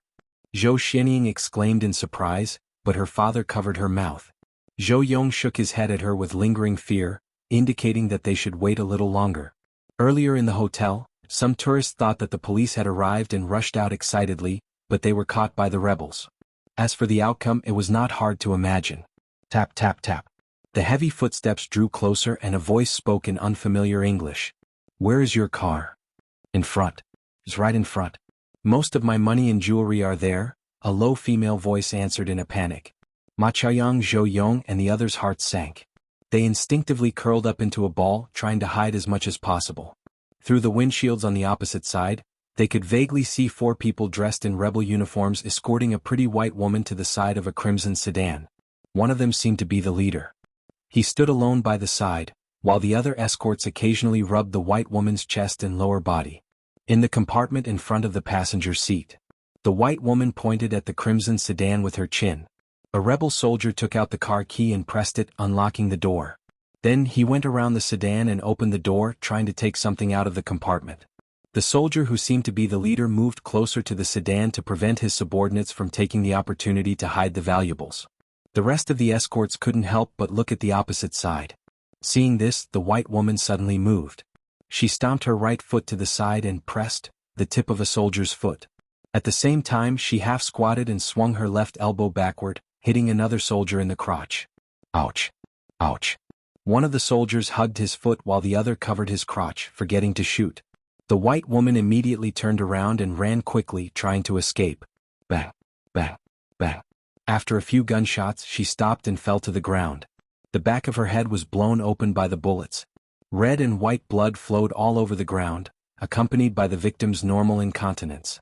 The soldier who was the leader blew on the front end of the large-caliber pistol like he did in foreign movies. He was very pleased with himself. He had received formal training and was a rare sharpshooter in the tribe. At this time, Zhou Yong covered the mouths of his wife and daughter tightly, his face full of horror. The scene just now almost made him cry out involuntarily. No! The soldier who was searching the sedan raised his head in frustration. That bitch!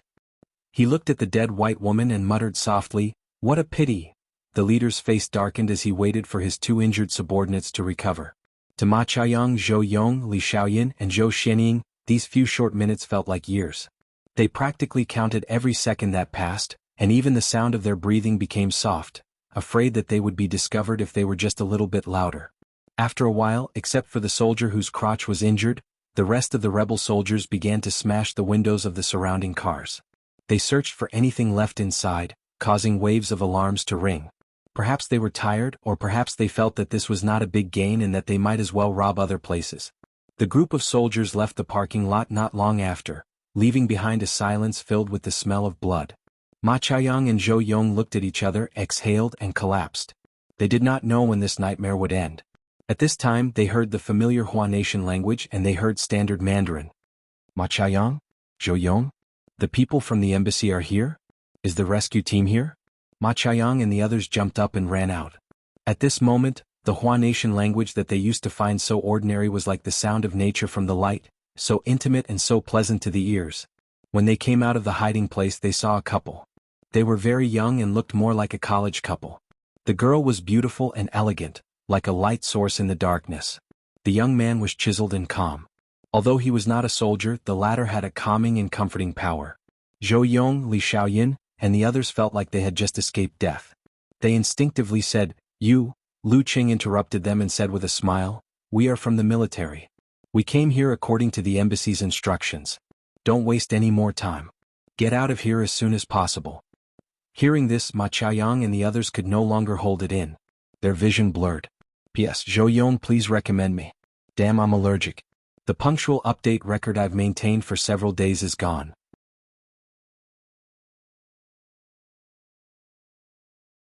Chapter 595. Lu Qing didn't waste any time and asked directly, "Do you have a car? With so many people, it would be troublesome to squeeze into a single jeep." "No." Ma Chaoyang wiped his eyes and shook his head. He was a typical backpacker who liked to hitchhike and ride with the wind. "Our rented car is at the hotel. It's chaotic there, very chaotic." Zhou Yong explained with lingering fear. Before he could finish, Zhou Xianying pointed into the distance and said with a sharp voice, "There's a car there. The keys are on the ground, on the ground." She was talking about the crimson car whose owner had been killed by the soldiers. Lu Qing glanced over and saw the corpse and the half-open car door. He immediately understood what was going on. He didn't say anything more and changed the topic. "Which one of you knows how to drive?" "Me." Zhou Yong swallowed his saliva and raised his hand. "Me too." Ma Chaoyang occasionally went on road trips. Lu Qing nodded. Just as he was about to let them take turns driving the crimson car, he suddenly had an idea. He deliberated for a few seconds and looked at Yan Zhika beside him. "Let's change cars. That jeep is for military use and is too eye-catching. It's easy to be spotted by drones and the like. Besides, maintaining your supernatural ability will consume a lot of energy. No one knows what will happen next. It's better to preserve as much strength as possible. He didn't say this behind Zhou Yong's back so that they could quickly understand the situation and not make stupid mistakes because they thought they were safe now. Yeah, that's what I thought too. Yan Zhika's eyes turned up. Let's all squeeze into one car. We can barely fit in now. One car is more flexible and we won't have to wait for this and that and waste time for nothing. Okay. Lu Qing nodded in agreement and ordered Ma Qiaoyang and the others to get in first. He himself returned to the jeep and knocked out the officer who had nearly lost control of his bladder. This seemingly cold guy had already broken down under the continuous assault of Lu Cheng's army formula and his own aura.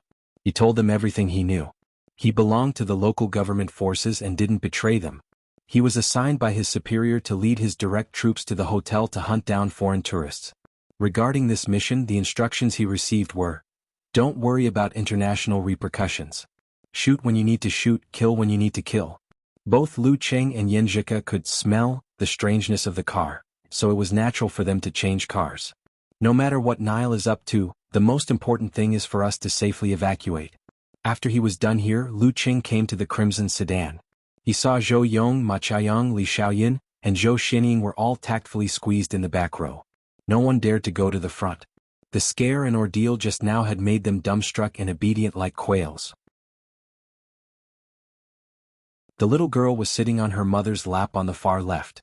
Zhou Yong was in the middle and Ma Qiaoyang was on the right. Yan Zhika had already gotten the key and started the car. Lu Qing glanced around, picked up 2 shells and sat in the passenger seat. After he put down his backpack, Yan Zhika glanced at the map on her phone and said, from here we can go north to Route 76. It goes all the way to Kukhang. It's the shortest and best route for us to retreat to. However, I'm worried that too many people will take this route and will be intercepted or robbed by a large force. I want to take a detour and take Route 63 to the east. After leaving the city, turn to Route 92 and enter Route 76 at Pori town. That's already quite far from Teton City, so there shouldn't be any problems. If we receive any bad news on the way, we can still easily turn from Route 92 to Route 71 and head to the port city of Fartuat at the edge of the Sea of Death. While driving here, she had already thought about the route of retreat. Lu Qing thought for a moment and gave her a thumbs up. Not bad. Let's do that. Yan Zhika, who was praised, felt more confident and calm. She drove the car smoothly on a dark and narrow road without any street lights. The surrounding buildings were sometimes tall and sometimes short. Occasionally, gunshots could be heard. Sometimes, flames could be seen. It made one feel the existence of chaos and the beauty of peace from the bottom of their heart. There weren't many cars on Route 63. The girl, who couldn't help but exceed the speed limit, put her skills to good use. It was as though she was driving a crimson bolt of lightning. Lu Qing glanced at the rearview mirror and saw quite a few cars following them. These were some of the foreign tourists in the hotel. In times of crisis, they chose to follow the strong because the embassies and consulates couldn't take care of them for the time being. In times of chaos, this was the instinct of living things. They'd become a motorcade. Yan Zhika also looked into the mirror and said with a smile and a sigh, I don't have a choice. I can't just go down and release a blast of Emperor Yan force to stop them from following us, right? Lu Qing sighed as he rolled the bullet shell he picked up earlier between his fingers. He couldn't be that cold and heartless. He didn't have the heart of stone. It's nothing. It's only a 3-hour drive to Kukhang. That's a big city. There will be aid from their country there, said the girl calmly as she looked straight at the road. Just as she was about to drive out of Tetons, an obstacle suddenly appeared in front of them. A team of soldiers was setting up checkpoints to check.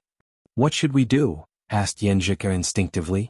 Li Xiaoyun and the rest in the back suddenly tensed up. Lu Cheng said with his usual expression, roll down the window. Don't stop. Charge through. Okay. After Yan Zhika rolled down the windows on both sides, she stepped on the accelerator pedal to the maximum, making the car let out a loud thud. Virum. The car was like an arrow released from a bow and approached the checkpoint with a whoosh. The group of soldiers panicked at first, then raised their guns. Lu Qing extended his right hand out of the window and rubbed his index and middle fingers together. The bright yellow bullet shell immediately flew out. It was so fast that it looked like it had just left the barrel of a gun and created dazzling sparks. Bam! The bullet shell penetrated the forehead of a soldier and exploded with a boom. It was as though a cannon had struck this place. Countless bones flew out along with the red light. The rest of the people were screaming in pain. They covered their heads and scurried away like rats, showing the true colors of an unorganized and untrained rebel army. Gotcha. The car crashed through the railing and wanted to speed through. An officer calmed himself down and took the opportunity to shoot at the driver's seat. With a casual flick of his left wrist, another shell flew out. This time it was faster and more urgent than the previous one. Boom. The officer was instantly enveloped in red flames. His badly damaged body scattered around. The crimson car rushed through the checkpoint and drove into the long road of yellow sand, followed by one car after another. The team that had lost their officer retreated back to the base in a sorry state. They saw their superior, Brigadier General Ferrio. This young man with eyes as blue as the ocean and a face full of mature facial hair led the guards. With his hands behind his back, he patrolled the front of the defeated soldiers. Sir General, this is what happened. The adjutant of the defeated team stepped forward and finished his report. Ferrio nodded slightly. He took a few steps without commenting, then turned and walked towards the helicopter not far away. Halfway through the journey, he nonchalantly instructed the guards, "Don't worry. They killed international friends, which is a serious violation of the law of war and trampled on humanity. Execute them all." "Yes, Sir General." The captain of the guards saluted. "Oh, spare us." The group of defeated soldiers came to their senses. Screams and sounds of machine gun fire filled the air. Ferrio straightened his back and got on the helicopter. He clenched his fist and said, "Let Tumu fly to Route 71. We will head to Bori Town and wipe out that accident completely." "Yes, sir." The captain of the guards replied loudly. The crimson car sped through the sky. The outline of the town was faintly discernible. "We're almost there," Li Xiaoyun said happily. They would leave the dark city of Tetons after this. A few more minutes. Ma Chaoyang stretched his neck and realized that his phone had some signal again. He quickly refreshed the message. "The situation in Dika is out of control. The rebel army is looting and the government army has started to take on the role of bandits. They killed many tourists. A new superhero has appeared." Ma Chaoyang read out the situation from last night. "Superhero?" Lu Qing asked in confusion. "Isn't that an American trait?" Ma Chaoyang explained, "It seems that an American tourist was brutally murdered, and this angered a strong man who was traveling in Nile. He took revenge on the government and the rebel army in the form of a superhero. He killed one of their generals, the real generals, Kafir and Mutheo. He called himself Dark Knight Bat." "General? The real generals?" Lu Cheng and Yen Zhika looked at each other, their eyes filled with shock and astonishment. Excluding the promotion of the command system in Nile, general was synonymous with terror grade and physical invulnerability grade. Judging from Ma Chaoyang's tone, he was obviously referring to the latter. 2 physical invulnerability experts had fallen? In just one night, the coup had led to the fall of 2 physical invulnerability experts? In a one-on-one fight between physical invulnerability experts, it was easy to win but difficult to kill. Was that Dark Knight Bat a taboo-level superhero? Or was he not the only one? Moreover, why would the 2 parties involved in the coup provoke foreigners for no reason? Why was the situation so out of control? Was military discipline completely disrupted? The development of this matter was getting weirder and more exaggerated. "We have to evacuate as soon as possible." Lu Cheng and Yen Zhika understood each other's eyes. One sped up the car while the other observed the surroundings. Vroom vroom vroom. The family car was driven like a supercar and flew into the town. There were checkpoints set up by soldiers at the front and a helicopter hovered above. Lu Cheng's eyelids twitched. His instincts told him that there was going to be big trouble. "Turn around." "No, wait a while more," he said calmly. After a dozen seconds, an off-road vehicle in front of them charged towards the checkpoint, taking advantage of its heavy weight. Amidst the sounds of gunfire, it broke through the barrier. Suddenly, a rocket flew through the air and hit the off-road vehicle with a bang. Boom. The violent explosion stopped the following vehicles in their tracks. Flames billowed like mushrooms. In the helicopter, Ferrio held a cigar and watched the scene leisurely. His military uniform was neat and tidy. Cars turned around frantically. Only then did Yen Zhika move. She blended in with the crowd and didn't attract any attention. At this moment, another beam of fire shot out from the helicopter and hit the back, causing another loud sound and intense fireworks. "Everyone stop your vehicles and be checked one by one," the officer guarding the checkpoint shouted with a loudspeaker.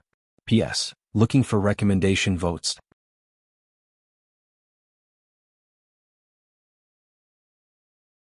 Chapter 596. In the helicopter, Ferio took a puff of his cigar. He was satisfied to see all the cars stop under the deterrence of the rocket.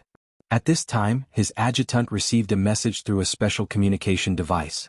He quickly reported, found Cacho. He was abandoned in the underground parking lot of Saragu supermarket. He has a mental breakdown and keeps saying things like, "I'm a government soldier." He should have told them everything he knows. Get rid of him. Ferio raised his right hand and made a throat-slitting gesture. What about Cacho's superior, Markdom, who gave him the order? The adjutant asked cautiously. Ferio glanced at him coldly. Same. Yes, General.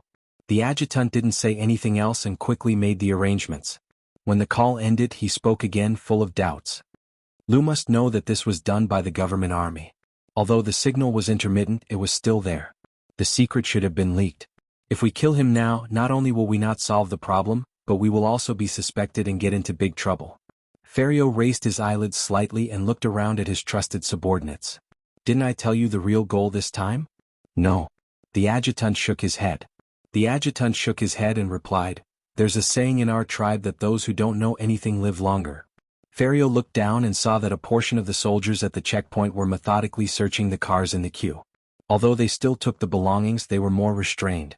They also didn't make things difficult for the men and women who passed the checkpoint, allowing them to drive to Kukhang.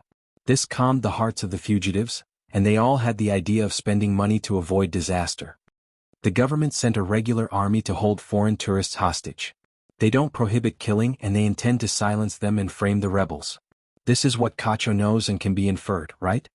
Ferio leisurely put the cigar to his mouth. Yes, so we shouldn't find trouble with Lu anymore. We can just push the blame to Markdom and say that he has secretly defected to the rebels and intends to use this method to slander the government, the adjutant replied after thinking.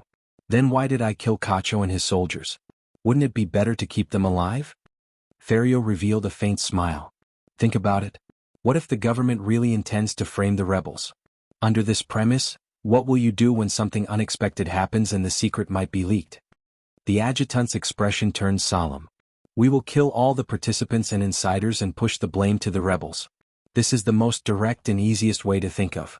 However, once there are omissions such as Lu's existence, Cacho's confession, and the maintenance of communication, things will become troublesome. We can only find a scapegoat internally. Having said that, he looked at Ferio in shock. Sir General, who is our target? Have you joined the rebels? No, in this turmoil there are no rebels or government forces. There is only the difference between those who are loyal to the pharaoh and those who are against him. Ferio paused. Our target is Satha. General Satha. The adjutant was shocked and cold sweat instantly appeared on his forehead. This was one of the leaders of the Brotherhood, a figure with real power in the Kukhang area, and the Brigadier General's immediate superior. He was a member of the regular army. I am General Satha's subordinate. Everything I do is under his orders. Ferio joked, which was rare for him. Originally, I was going to hold the hostages and wait for help to arrive before causing trouble and giving General Satha an unforgettable memory. At first, I was very angry because I thought that if things were to blow up prematurely, Satha would be alerted. But now, it seems that Lu Cheng's accident isn't necessarily a bad thing.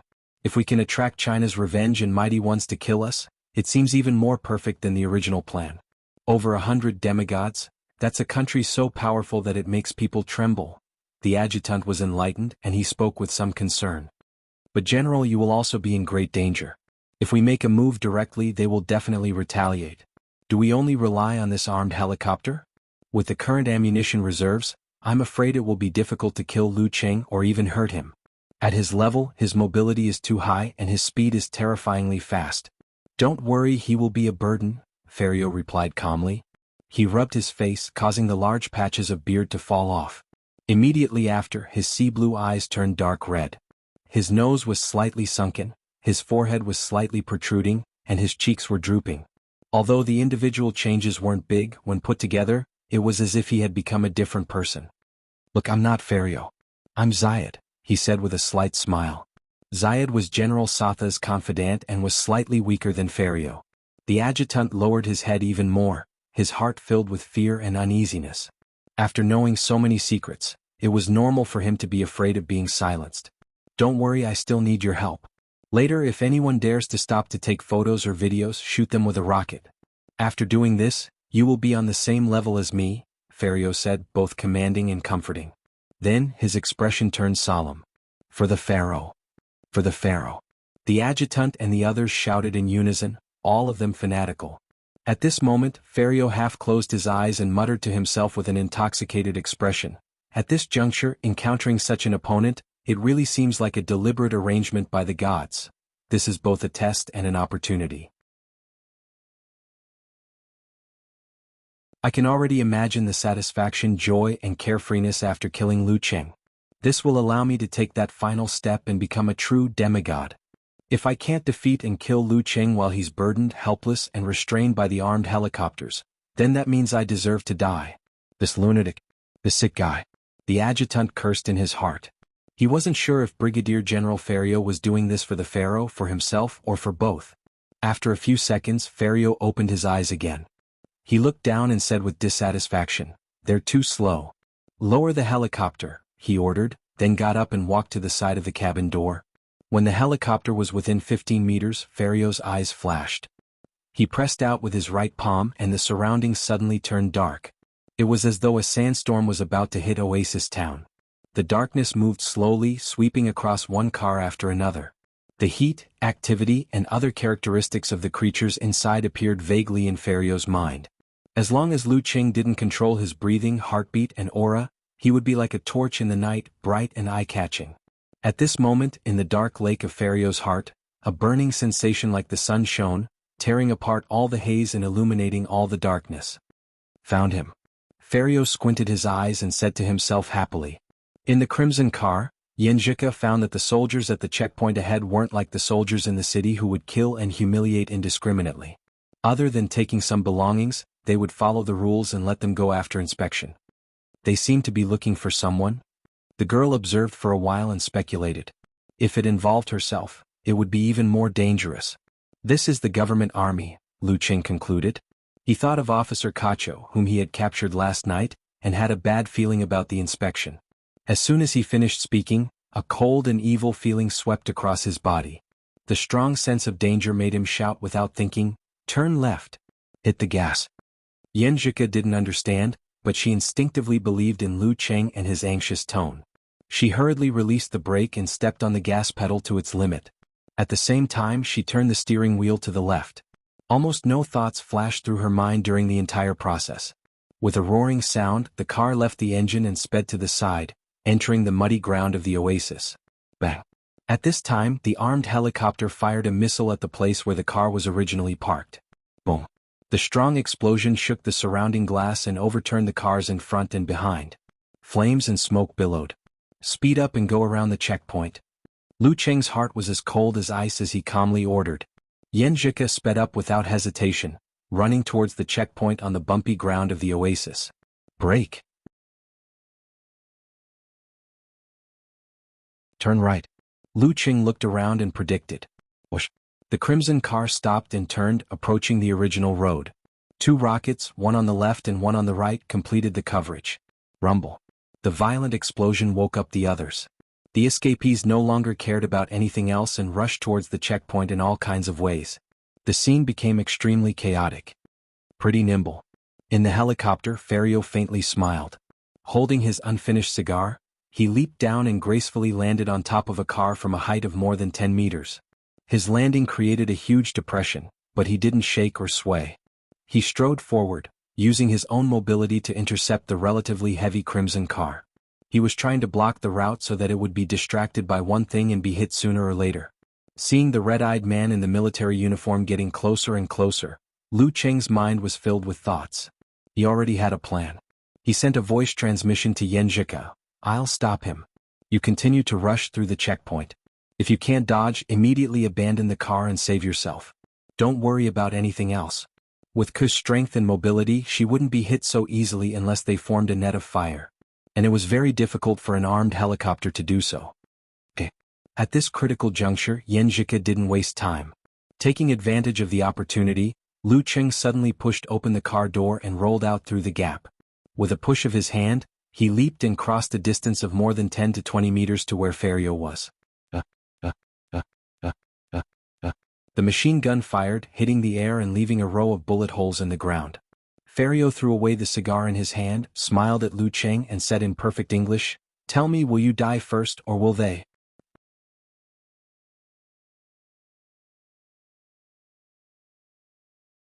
Chapter 597. Lu Cheng had no intention of wasting time with Ferio. Yanjika was in danger. To him, every moment was precious. He had to seize every second. The car's speed and mobility couldn't compare to that of an inhuman stage expert. Once faced with such an enemy, there was no way to shake them off or go around them. At such a time, if he was still overcautious and worried about this and that, hesitating to stay in the car, it would be tantamount to sitting and waiting for death. He would be a burden to the people he wanted to protect. Lu Cheng had made full use of this in 2 previous missions. He knew this very well. Therefore, when he saw the man in the red uniform approaching, he made a prompt decision to jump out of the car and meet the enemy. As for whether there were other enemies, it was no longer a consideration. If he couldn't even get past this obstacle, what was the point of thinking about anything else? Of course, Lu Cheng had also thought of a response to the worst-case scenario. He reminded Ferio that if Yanjika was attacked by a strong enemy or was in a situation where she couldn't avoid, she should abandon the car and ignore Zhou Yong and the rest. When the time came, he would protect her and do his best to open a bloody path to retreat into the desert. He would use his inhuman speed and ability to cross mountains to seek hope. Bam! Before Ferio could finish his words, Lu Cheng had already pounced forward. He extended his right leg and stomped on the ground. Strength poured into it, and with a flip of the plow he kicked up a sky full of dirt. Pieces of gold-like rock shot towards his opponent's body like arrows. Whoosh! Between stomps and flicks, he changed his position like a ghost and suddenly arrived at his opponent's flank. He gathered his chi and blood at his lower abdomen, and the ice and fire rotated, forming a Dan in equilibrium. In that instant, Ferio's face turned ashen, as though he had been dead for a long time. His entire body had turned into a mummified corpse. He raised his left hand to block his eyes, ignoring the other attacks. He allowed the dirt arrows to hit his body, tearing his clothes, splitting his skin and opening up his muscles. However, all he saw was a grayish-white color, and not a single drop of blood flowed out. Beneath his feet, the moist soil of the oasis dried up in an instant, gathering into lumps and dispersing into sand. The surrounding plants withered one by one, as though their lives had been sucked away. A dim light shone from his feet, and an evil aura enveloped him. Ferio half-turned his body and swung his fists from left to right. They were so heavy that they seemed to be burdened with hundreds of lives. He was wearing a light golden glove, and there were protrusions at the joints, as if they were bone spurs shining with a cold luster. This was the terrifying legacy of Nile's Nether King lineage, the judgment of withering. Once it hit the opponent, not only would it cause the opponent to retreat, it would also corrode the opponent's flesh and blood, causing them to wither. Before Lu Cheng figured out who he was and what he was good at, Ferio decided to go all out. He wanted to finish him off in a few moves to avoid any unexpected changes. If he could get rid of Lu Cheng's comrade before the armed helicopter got rid of him, it would definitely be an achievement worth bragging about. It would boost his confidence and allow him to take the final step to become a demigod. Bang! Ferio swung his fist horizontally at Lu Cheng. He had risked injury just now to prevent his opponent from having a chance to dodge. On the other side, Yanjika, who was driving, looked straight ahead, observing the guards and the helicopters that appeared from time to time. Her ears were listening to the propellers. She couldn't make as accurate a judgment as Lu Cheng, so she could only take the initiative and constantly change directions irregularly to avoid the attacks. Rumble. Da-da-da. Rumble. The crimson sedan was like a swimming fish, swaying its head and tail in an exaggerated manner, advancing and retreating at times. Amidst the smoke and flames, it approached the checkpoint and tried to go around it. Yanjika's heart was very tense. She knew that it was dangerous to be completely passive. The slightest mistake would immediately result in a blow. Inexperienced, she could only imitate Lu Cheng, turning water into ice and telling herself to calm down and calm down. Quietness begets wisdom, and wisdom begets wisdom. The girl, who was prone to minor illnesses and wasn't too afraid of death, quickly regained her rationality. Ridiculous and inflexible thoughts flashed through her mind. At this moment, Lu Cheng, who was in Dan equilibrium, was trying his best to hypnotize himself with words like, "Ku is a quasi-Dan stage, she'll definitely be fine," and so on. He placed his will at the apex of the universe and coldly looked down at the stars and darkness below. He moved quickly, and the resplendent heat outlined a fighting character that would never admit defeat and would fight its way into the 9 heavens. Boom. As Ferio swung his fist of judgment, Lu Qing exploded his Dan force and expanded his body. Suddenly, in Ferio's eyes, his opponent, who was less than 1.8 meters tall, transforming into a nearly 2-meter tall monster. His muscles were bulging and his greenish-black fascias were frightening. He looked down at Ferio like a giant from the legends. At the same time, Lu Cheng's eyes widened in anger. He swung his left fist to the side, breaking through the air barrier and sending it flying at the same time as the explosion. Force concentration superimposed on the fighting formula. Double burst, absolute attack. Shock flashed through Ferio's eyes as he saw his fist collide with his opponent's. Rumble. It was as if there had been an explosion. Ferio's dark golden gloves were dented and distorted. Ferio's bones creaked and Lu Cheng's skin lost its luster. His flesh became shriveled, and the strong wind blew up the surrounding sand and stones, creating a small sandstorm. At that moment, Ferio's eyes were filled with shock and fear. He felt that his opponent's strength was no less than a demigod's. It even exceeded their usual punches and kicks. It wasn't that Ferio hadn't fought a demigod before. He'd lasted a full 10 seconds, but that was because his opponent had shown restraint, and because he had a choice in his fighting style. How could he face a demigod head-on? T. Boundless divine power surged. Ferio swung his right arm, and his body shot backward like a bolt of lightning to neutralize the force and prevent fractures and imbalances from occurring at the same time. Lu Qing didn't care about the withered area. Circulating his qi and blood, he stimulated his body and took a step forward. It was as if the ground had shrunk, and he closed in on his opponent again, not giving him a chance to regroup. Another hug, another resplendent star shift. Lu Qing took a step forward with his left foot and swung his arm like a whip. He was a dozen centimeters taller and twice as strong. His large tendons were like serpents, coiling, pulsating, and knotting. They stirred up the sound of the wind, displaying impressive strength. No fire, no ice, the purest form. Double burst, double combo. Rumble. It was as if a high-speed fighter jet was flying between them. Lu Cheng's whip left behind afterimages as it lashed down in front of his opponent, who couldn't dodge in time. Ferio instantly turned into a mummified corpse. Raising his heavy arm, he hurriedly blocked with his fist with the strength of the underworld. Bam! This whip caused sparks to fly in all directions. It caused the gloves to crack, and it caused Ferio's arms to distort in an abnormal manner. It caused his feet to sink into the ground up to his ankles, and it caused the enemy to pause momentarily. Taking advantage of this opportunity, Lu Qing took a deep breath, retracted his qi and blood, and returned to the ice and fire embrace, outlining the fighting formula. With a boom, countless capillaries in his eyes burst. His bloodshot eyes locked onto his opponent. His anger from being targeted for no reason and putting his little fairy in such a dangerous situation boiled over. Double burst, third strike. Bam! Lu Qing pushed his shoulder and swung his arm. His shriveled fist was used as a weapon, and he threw it at Ferio's abdomen. Ferio's feet had just retracted when he could only turn into a mummified corpse again. Gritting his teeth, he reached down and grabbed at his opponent's fist. Rumble. Lu Cheng's fist pushed against Ferio's palm and smashed into his abdomen. The punch pierced through his clothes and muscles, leaving behind a gaping hole where one could see his intestines but no blood flowed out. As an expert who had been on the battlefield for a long time, Ferio didn't care about such a small injury. The soil under his feet quickly eroded, and a dark light flashed in his eyes. He was about to counterattack. At that moment, Lu Qing used his shriveled fist from the realm of all-seeing God to grab Ferio's hand at his abdomen. With a violent shake, his opponent's joints cracked, and the foreign force he had gathered dissipated. His muscles were weak and he was like a subdued cobra.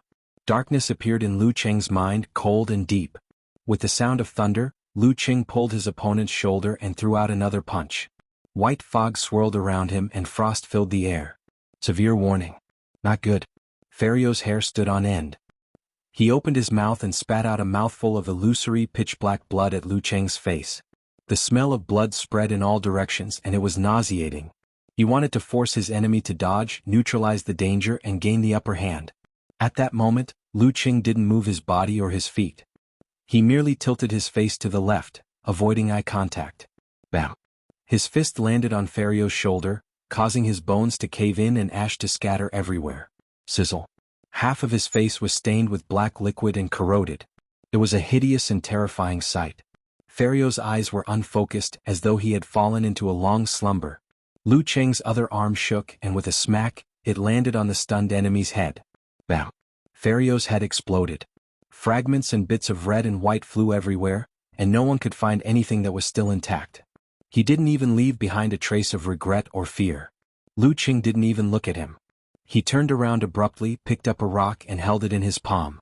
Imbuing it with flame force, he took large strides using the simplified attainment formula and threw it at the helicopter in midair. Boom!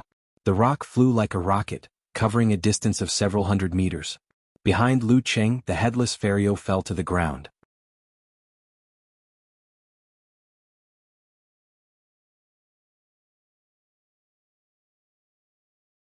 Chapter 598.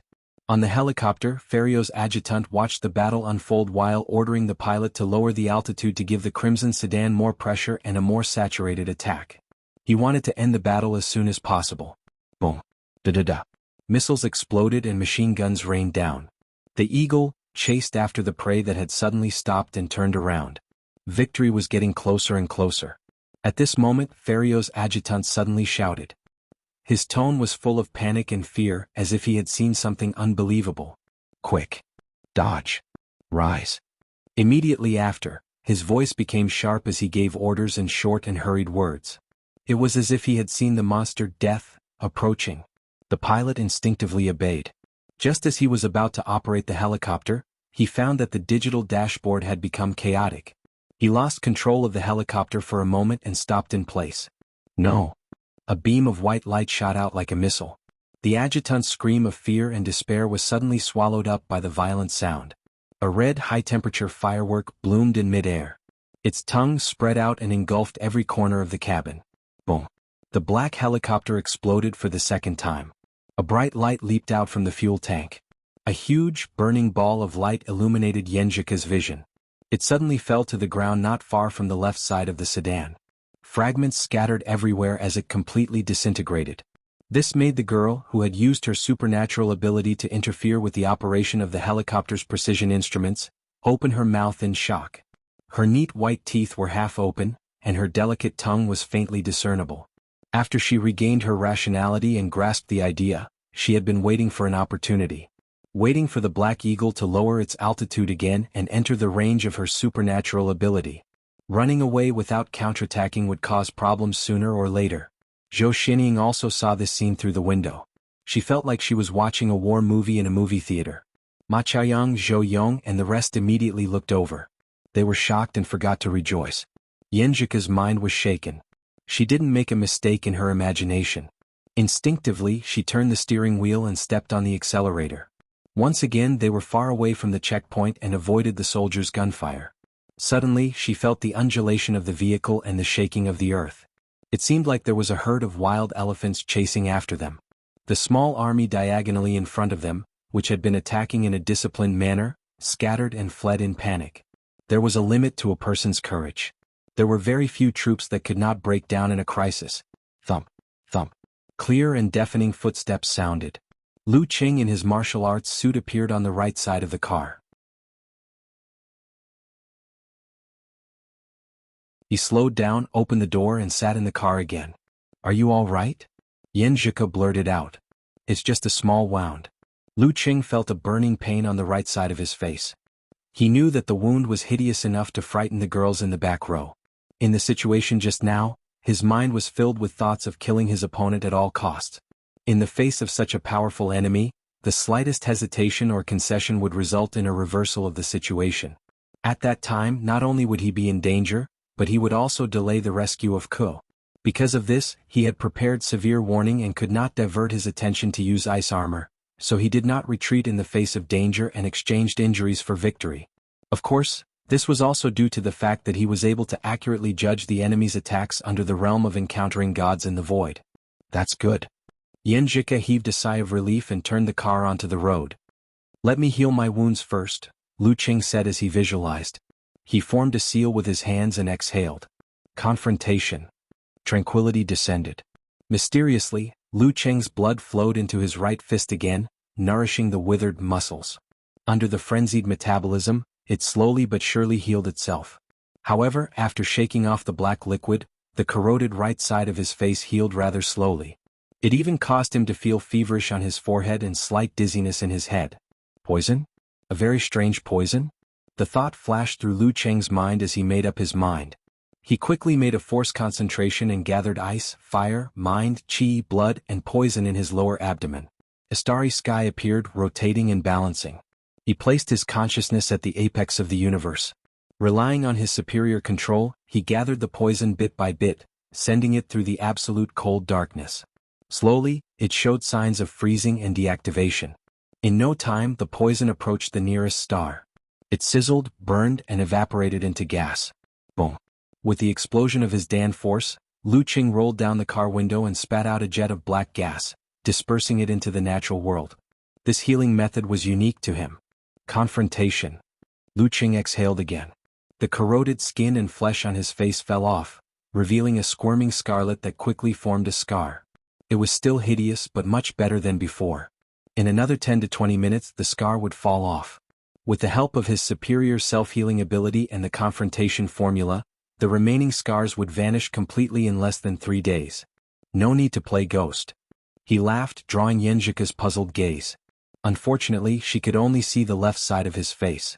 Disfigured.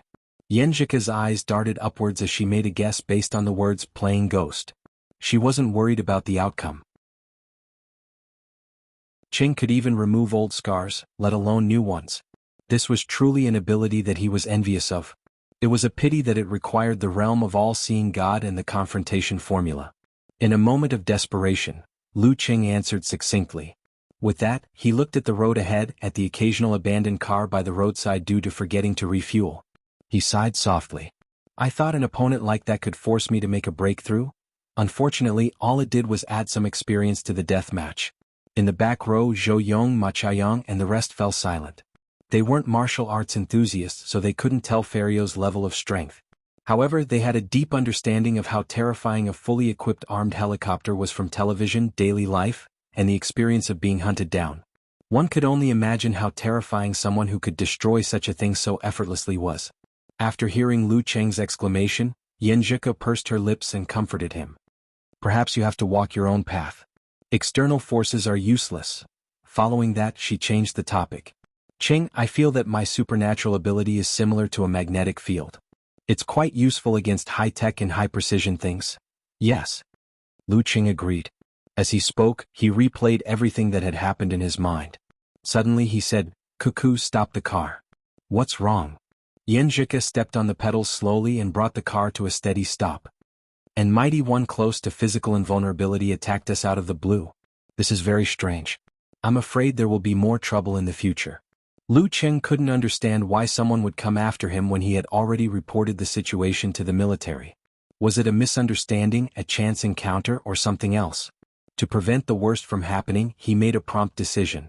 He turned to Ma Chaoyang, Zhou Yong, and the rest and said, My girlfriend and I seem to have become targets. You guys will be in more danger if you follow us. Why don't we split up now? You guys switch to another car and drive to Kukang. Now that there are refugees everywhere, you won't stand out if you blend in with them. When you get there, you won't enter the city, but you'll pass through the checkpoints. Follow the route I'll give you later. What about you guys? Zhou Yong and Ma Chaoyang asked in unison. We'll walk in the wilderness and over the mountains. This way we'll be more mobile and less likely to be discovered. Lu Qing only described the method and didn't mention the actual destination. Thinking of the running ability they had shown, Li Xiaoyun and the rest fell silent. Then they recalled the terrifying rocket attack and felt that it might be better to split up. Hence they nodded and thanked him. Lu Qing immediately asked his wife to turn the car around and drive back to Bori town.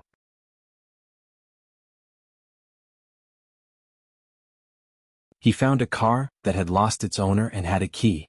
Using Yanjika's supernatural ability, he extracted gasoline from the abandoned car and poured it into the car. When he tossed the key to Zhou Yong, he picked up a few weapons for them. He also asked a girl who was trained in shooting and hunting to teach them how to use them. Thank you. See you back in China.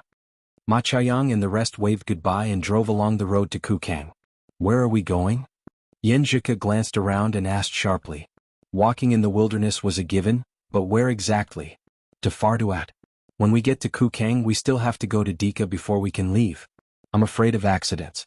Fartuad is a little far and not suitable for Zhou Yong and the rest, but for us if we take a straight line it won't be too bad. Once we get there, there will be boats to help us evacuate, Lu Qing explained. Okay. Yanjika looked up and nodded. Then she added, my supernatural ability can also determine the direction like a compass, so I'm not afraid of getting lost.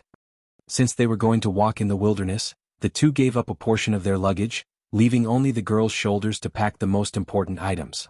After everything was done, Lu Qing notified the military while there was still signal. He carried Yanjika on his back and strode out of the oasis, moving faster than a speeding car. Along the way he took care to hide his tracks. Kukang inside the military base. General Satha, whose hair was wrapped up, received a report from Tetan's city. It said that Brigadier General Forio had failed to attack an Eastern Mighty One and was killed instead. Eastern Mighty One? One nation. Forio? Satha narrowed his eyes as if he had understood something. He clenched his fist and growled, Pharaoh? After a few seconds he called Zayed and asked him to gather the Brotherhood leaders in the military and put Kukang under martial law. Lu Qing carried Yanjika on his back. He ran and rested, sometimes in a straight line, sometimes in a roundabout way, sometimes in a dash, sometimes in hiding. After 5 hours they finally smelled the damp seawater and saw the beautiful city in the distance. Fartuat. Throughout the whole process the girl didn't speak much and didn't ask to move alone. She only stayed alert when Lu Qing rested and gave him water when he was thirsty so that he wouldn't waste his ice force. Every time she thought of hiding in the shadows of the sand dunes, watching out for each other, their bodies pressed against each other, she felt that there was no need for words. Their hearts were connected. Few were almost liberated. Lu Qing looked at the city and laughed. Yanjika pursed her lips, revealing her dimples. It wasn't easy. After sighing, she tilted her head slightly and smiled sweetly. Qing, I have good news for you. What? Lu Qing asked in confusion. Ku has been on my back all this time and there was no signal. What good news could there be? After today's training, I feel like I can complete force concentration now. Yanjika raised her chin and announced proudly and expectantly. This would help Qing perfect his martial arts and find the path to physical invulnerability. This was something he had been waiting for a long time. P.S. Allergic dermatitis, patches of it on your body. Sigh.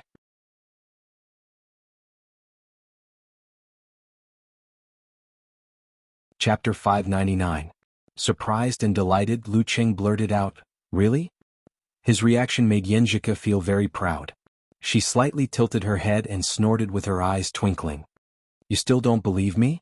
That's because I thought you would need at least 6 or 7 more days of training. Lu Qing didn't hide his surprise and delight. Haha, you underestimate me.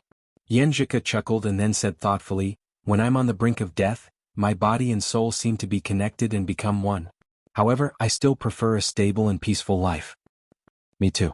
We're not afraid of accidents, but we don't want to encounter them either. Lu Qing chimed in. Yanjika hid in the shadow of a sand dune. She looked at the scorching sun hanging high in the sky and said eagerly, Shall I show you now or wait until we're in the city? Let's do it now, Lu Qing replied after some thought. Due to the interruption of communication, he didn't know much about the situation in the port city of Fartuad. He needed to rest and recover his strength to deal with any accidents. Since that was the case, he might as well take the opportunity to experience the changes in Yanjika's first dan of equilibrium and find the key to merging martial arts and cultivation. There might be surprises. Yanjika nodded solemnly. She drank the last mouthful of water and tossed the bottle aside. She got into her stance and visualized the confrontation formula. She reined in her body and mind and adjusted her spirit. Immediately after, Yanjika retracted her chi, blood, body force and earth force, condensing them into a ball that spun wildly. Her willpower was like a millstone, constantly squeezing this small ball and shrinking it rapidly until it reached a certain limit. At this moment she guided her spirit and caused the big Dan to collapse and form a balance. The earth force was the star and the chi force was the darkness. Lu Qing, who had already formed the ice mirror and placed his palm on Yanjika's shoulder, suddenly felt that the big Dan of the human body at equilibrium was guiding the vibrations in her head. It created a miraculous and temporary resonance with the surroundings and the blue sky above. Resonance? A bolt of lightning flashed through the fog in Lu Qing's mind, illuminating all the darkness and fuzziness. He found the commonality between the different cultivation methods and understood the point of blending cultivation and martial arts. Yes, resonance. The resonance between the human body and nature. Just like in the ordinary dance stage, the effect of force depended on the special waves produced by the body to create different effects. Physical invulnerability meant that one's body, mind, and spirit were integrated as one, resonating with the outside world in heaven and earth, creating a direct connection.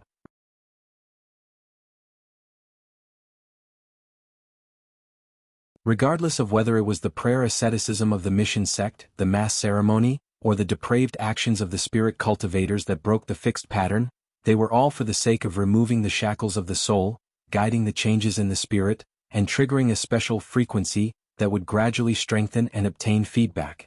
Their purpose was to establish a connection with the heavenly master, the devil, and their own spirit, and to establish a channel. Judging from Ku's progress just now, this kind of resonance was not only related to the formation of the Dan in equilibrium, but also involved the ethereal and indescribable spirit. It also involved the brain that produced this kind of wave. Even though modern technology was advanced, they still couldn't figure out 10 to 20% of the mystery of the brain. Back then he also had a similar experience, but at that time he was muddle-headed and didn't understand, so it didn't leave a deep impression on him. Lu Qing withdrew his right hand. He had a new understanding of the differences and similarities between cultivation and martial arts at this stage. The reason why cultivators could naturally connect to heaven and earth once they formed the Jindan was because their Jindan was a substantial product of highly condensed essence, qi, spirit, and will. It was in equilibrium as heaven and earth, corresponding to a certain prototype, and resonating. Moreover, their spirit was completely integrated into it, so they could very easily and smoothly guide the changes in the special positions of the brain. Martial artists controlled the spirit with their will, and through visualization they changed, polished, and improved it. It guided the movement of the organs and muscles, going deep into the details, causing the genes to mutate. Through force concentration, all these processes gradually formed a whole. When the root pulp and spirit resonated with the outside world and reached a certain level, the barrier would be broken and the connection would be formed. It seems that at this stage, when I reached the Dan in equilibrium, I could actually resonate with heaven and earth, which was a pseudo-physical invulnerability. However, this state wouldn't last long. Once it was dissolved, I would immediately fall back to the inhuman level. Lu Qing looked at Yan Zhika, who had opened her eyes, and praised sincerely, "You're now a Dan stage expert, and the kind with supernatural abilities." Yan Zhika seemed to have washed away the dullness of passing through the sand and became radiant again. Her eyebrows curved and her dimples deepened. "How about you? Did you comprehend anything?" "More or less." Lu Qing pretended to be calm and answered. He already had an idea of what to do next. He also understood why he couldn't make the great leap when he disintegrated the Jindan. Simply put, it was uncoordinated. The root pulp of the spirit was not in harmony with the actual state. He had reached the Dan in equilibrium, resonating with the outside world with the cosmic universe. When he usually visualized, he cultivated Emperor Yen and Ice Spirit.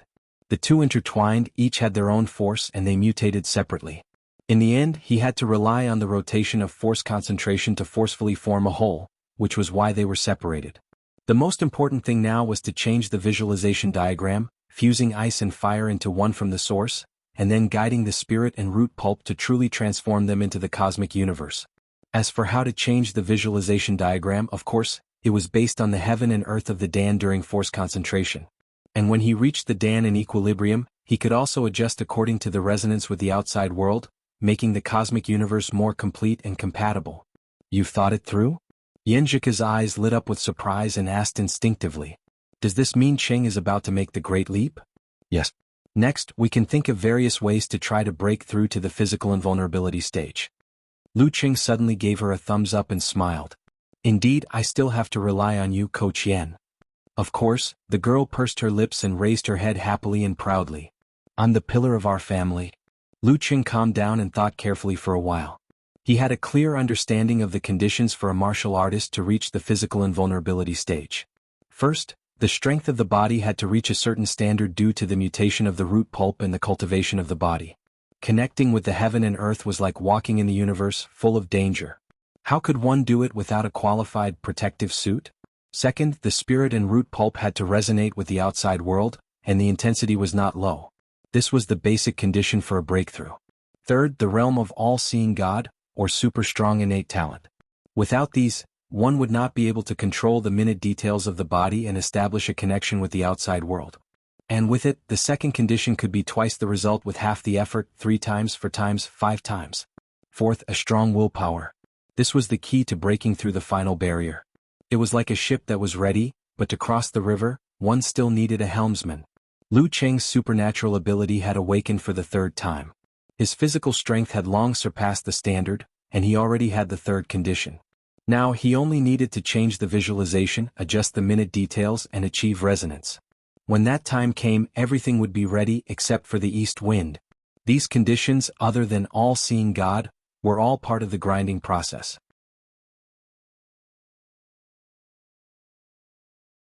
Therefore, the earlier one reached the high pin, the more time one had to train, and the easier it would be for them to reach the physical invulnerability stage. It was no wonder that many Inhumans would enter the war-torn zones for real practical training. The stimulation between life and death could indeed strengthen one's willpower and help them take the final step. Of course, the breakthrough was a process, not a node. Even if one broke through the barrier at the last moment, it would still take 10 to 20 days to connect with the heaven and earth, adjust according to the feedback, and establish a solid connection. Only when all this was done would one be a true physical invulnerability mighty one. Thinking of this, Lu Cheng smiled and said to Yan Zhika, "Help me watch. I'll give it a try." Okay. The new Danqi expert, Cuckoo, was eager to try and keep a lookout for her surroundings. Lu Cheng stood in a still stance, gathered his qi and blood in his dantian, and let the universe of darkness and stars take shape and rotate slowly. This time he didn't do things like writing the 9 words formula. Instead, he raised his willpower, messed up his mind, and let it spread throughout the dantian. The universe inhaled and exhaled, and the stars moved naturally. In that feeling of silence, Lu Cheng felt as though he was truly standing outside the atmosphere, in the cold and dangerous darkness. The blazing sun in the distance breathed and expanded, with the same rhythm, as though it had a subtle connection with him. Comprehending the resonance and the charm, Lu Cheng only ended the Dan concentration realm after a few minutes. His force gushed out of him. He activated the confrontation formula, cleared his mind, and started visualizing again. This time he wasn't visualizing Emperor Yen or Ice Spirit, but a combination of the two. The former was the star, heavy and scorching, while the latter was the void, cold and dark. They guided each other, transformed each other, rotated and balanced. It was in line with the miniature universe after Lu Cheng's force concentration. After repeated attempts, Lu Cheng finally completed this new visualization with reference when he was in a state of exhaustion. Visualizing refined the mind guided the root pulp, and the already balanced state of ice and fire adjusted slightly, making it even more harmonious. Beside him, Yan Zhika looked around and listened attentively, focusing on completing the task Lu Cheng gave her. After an unknown period of time, she suddenly heard a series of thunderous sounds around her. They went from sparse to dense and gradually merged into one. Amidst the banging sounds, she looked back at her husband in shock. She realized that the air around Lu Cheng had formed a vortex, and when it landed on her, it was both hot and cold. It can't be, right? Yan Zhika was speechless, dumbfounded. At this moment, everything calmed down.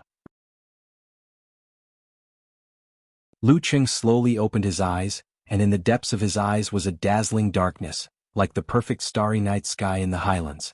"You broke through?" Yan Zhika blurted out. "How is that possible?" Lu Cheng shook his head and laughed. He continued, "However, maybe it's because the root pulp was guided by the Jin Dan during the third awakening of the supernatural ability. Ice and fire blended into one, and it wasn't difficult to achieve a resonance." "So?" Yan Zhika asked in confusion. Lu Cheng smiled happily. "So, after another 2 or 3 adjustments, maybe tonight or tomorrow morning, I'll have all the prerequisites for physical invulnerability."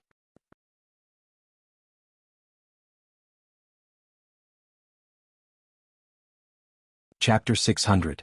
I see. Hearing Lu Cheng's announcement, Yan Zhika was both excited and excited. Then she looked up and asked thoughtfully, "Then, are we going to seek breakthroughs with the help of life and death battles?"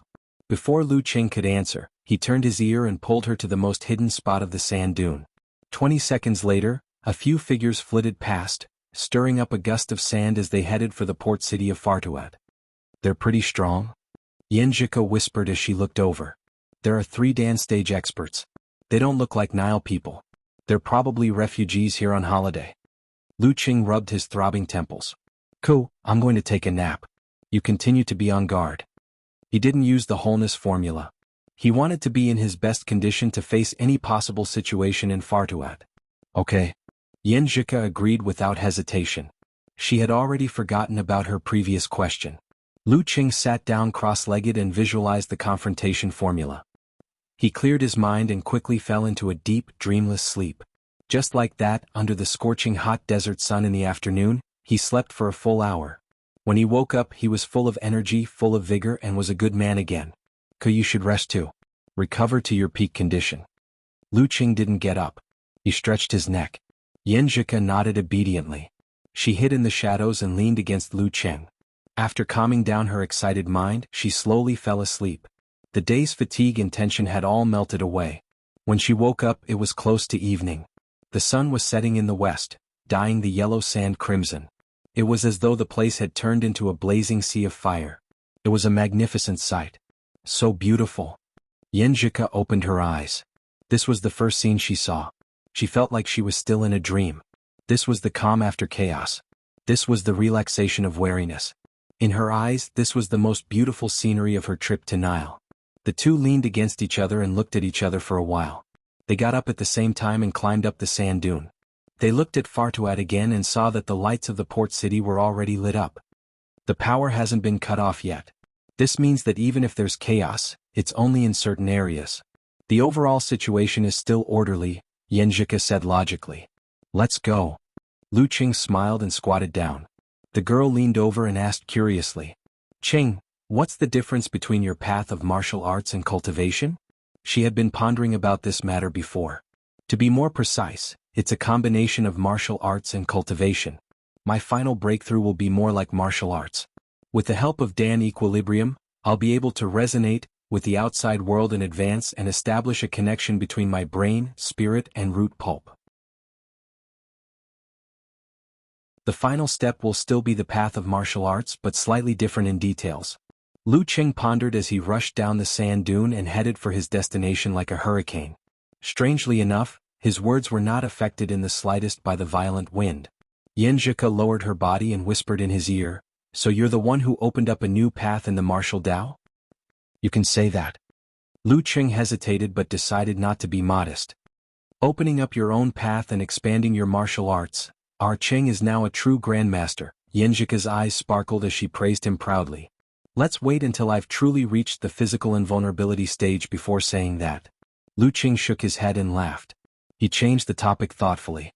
Speaking of which, the breakthrough to physical invulnerability involves the brain.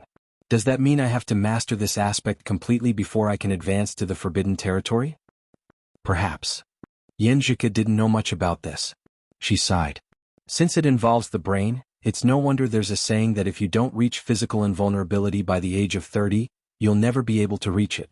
A martial artist who can break through this limitation must have a strong and determined heart. Before reaching the forbidden territory, due to the complexity of the brain, even if an adult in his 30s looked energetic and was still growing, and his body showed signs of continuing to grow stronger, his plasticity in all aspects would begin to decrease. The changes to the essence of the mind from cultivation would gradually become negligible.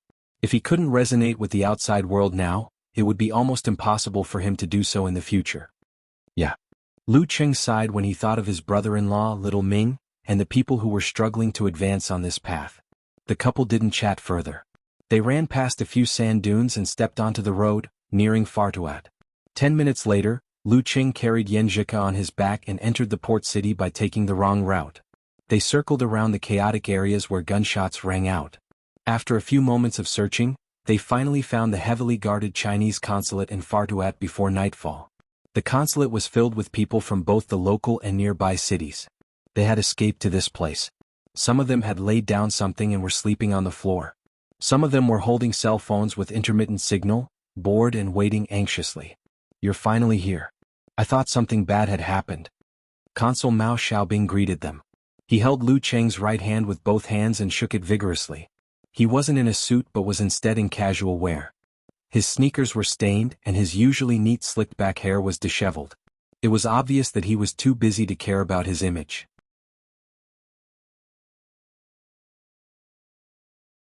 I didn't dare to stay in a state of exhaustion for too long. I was afraid of encountering unexpected situations, so I rested whenever I had the chance. That's why we're so late, explained Lu Qing. Mao Xiaobing led them to the interior of the building and said as they walked. He said, everything's been arranged. The first batch of ships will arrive tomorrow morning from the other side of the Sea of Death. They'll help you evacuate to Acropolis and take a flight back to China. Okay, answered Lu Qing and Yanjika in unison. Yanjika's eyes darted around. Embarrassed, she requested, Mr. Consul, is the landline still working? Is there a satellite phone? I want to let my family know that I'm safe. Yes, I'll take you there. Elder Ji and Elder Shi have called a few times already, said Mao Xiaobing as he led the couple into an office and pointed at a desk. Oh right, Ma Chaoyang and the rest who were with you previously have also arrived at Kukang and met up with the main force. I heard about it when I contacted them earlier, added Mao Xiaobing. That's good, that's good. Yanjika heaved a sigh of relief. She picked up the phone and dialed home. Hello. Ji Mingyu's solemn and tense voice came from the other end of the line. Mom, I'm at Farduat. I'm at the consulate, said Yanjika hurriedly. Phew. Ji Mingyu heaved a long sigh of relief. Concerned, she asked, Are you okay? I'm fine. I'm already at dance stage Mighty One. Yanjika couldn't help but boast. Ji Mingyu couldn't help but laugh. She spat and said, Are you mocking your mom's martial arts realm? Alright, thank Lu for me. What are you thanking him for? There's no need for thanks between us, said Yanjika in a hushed voice as she glanced at Mao Xiaobing who had left the room. Lu Qing nodded with a smile. You're you and I'm me. As a mother, can't I thank him for protecting my daughter? Said Ji Mingyu amused. After chatting for a while and talking to Yan Kai, Yanjika hung up the phone. She turned to Lu Qing and said, It's your turn. Okay. Lu Qing first informed his family that he was safe and told them that the tourists here weren't affected. Then he called Geezer Shi. I knew you were fine. Nila's in a mess. Who would target you for no reason? Said Shi Jianghu proudly. At the end of his sentence, he said in a serious tone, Brat, I have something for you to do. What is it? Lu Qing was surprised. Go to Kukang or Dika and help me find a man named Cirrus. He helped me before and can be considered as my savior. Now that he's in a mess, he's asking me for help through the embassy. Help me find him and evacuate with his family. I'll get the military to give you the specific information. How about it? Do you have the guts? Do you have the confidence to do it? Asked Geezer Shi with a sneer. I'm confident that I can escape from a physical invulnerability expert, thought Lu Qing. Don't worry, master. I'll do my best.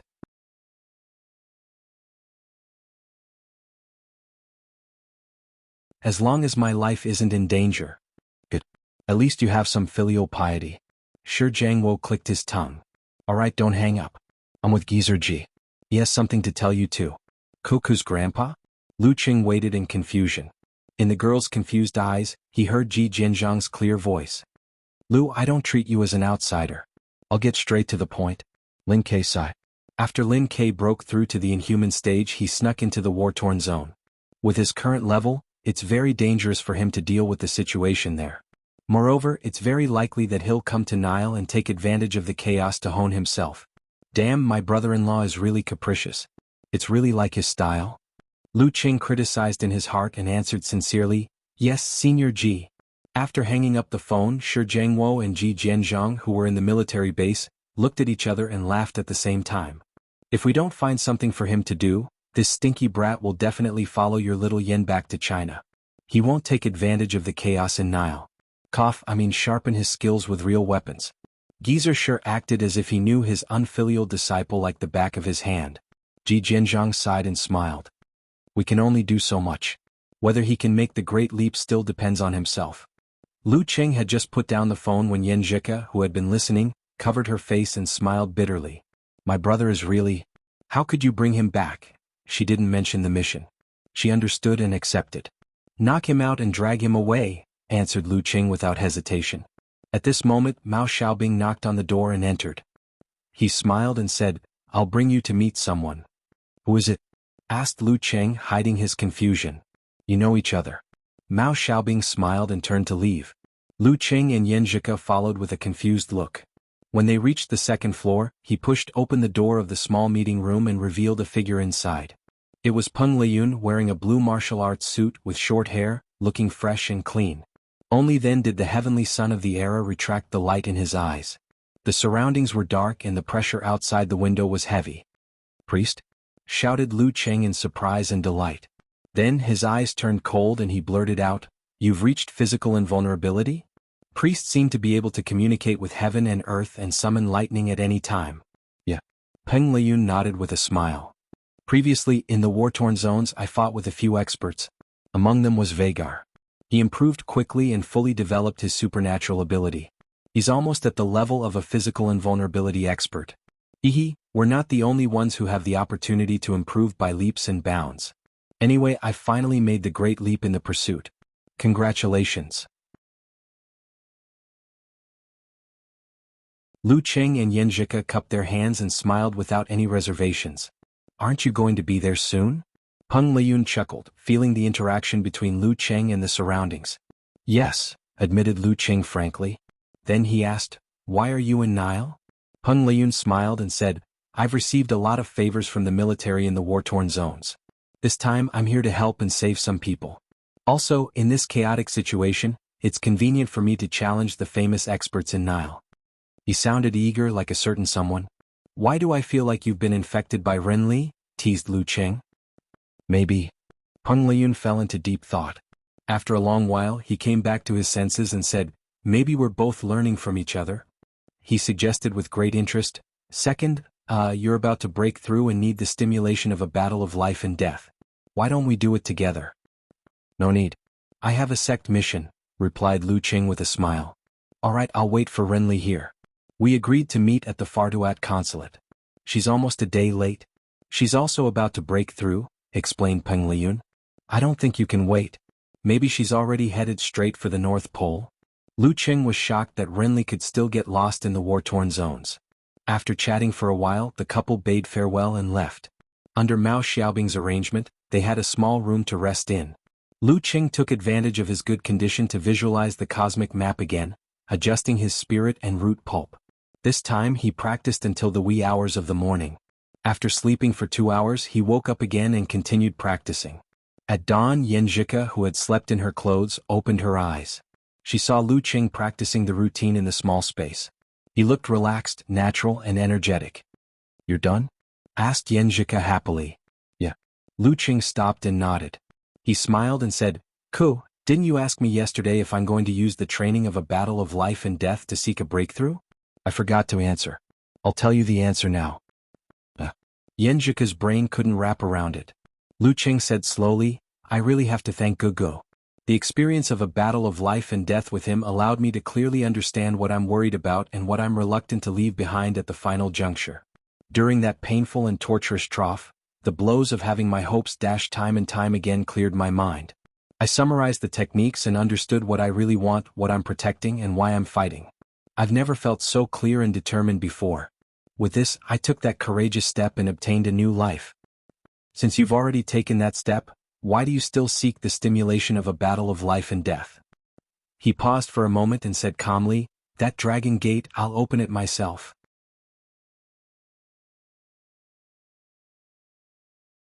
Yan Zhika was stunned at first, but then she was overjoyed. She saw a light gather in Lu Cheng's eyes. A light seemed to be blooming between his eyebrows, and the air around them began to swirl wildly.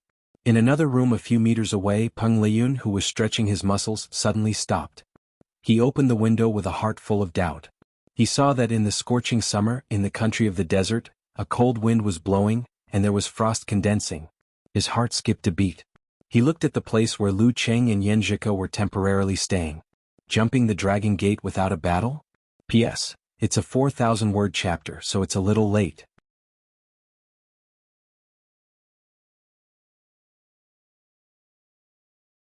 Chapter 601. The invisible barrier was tough and sturdy. It was both an instinctive protection of the body and a shackle formed by past knowledge. Without a strong will and clear grasp, there was no way to break it.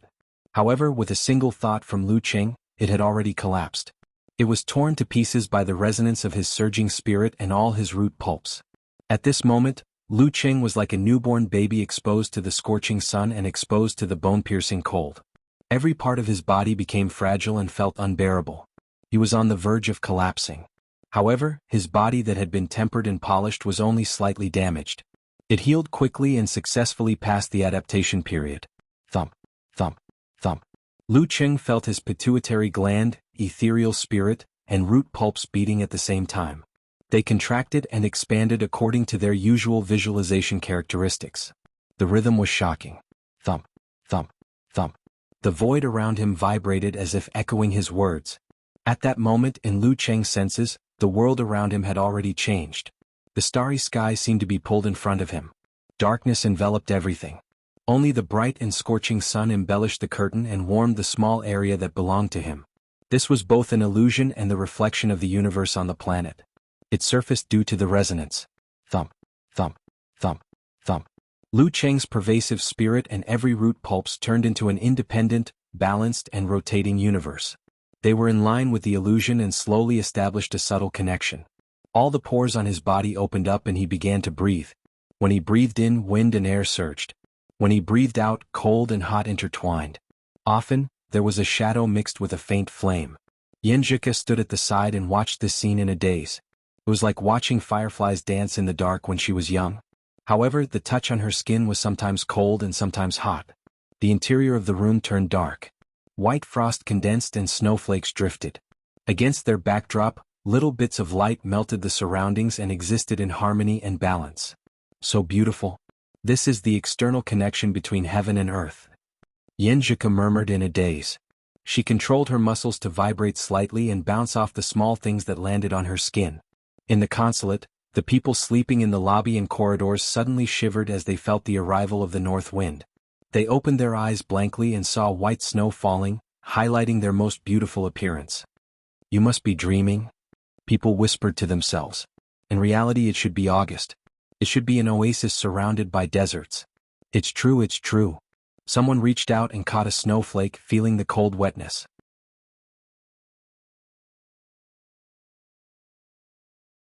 At this moment, rays of light soared up, as if countless clones of the noon sun had split out, illuminating the early morning consulate, bringing warmth to many creatures shivering in the cold wind.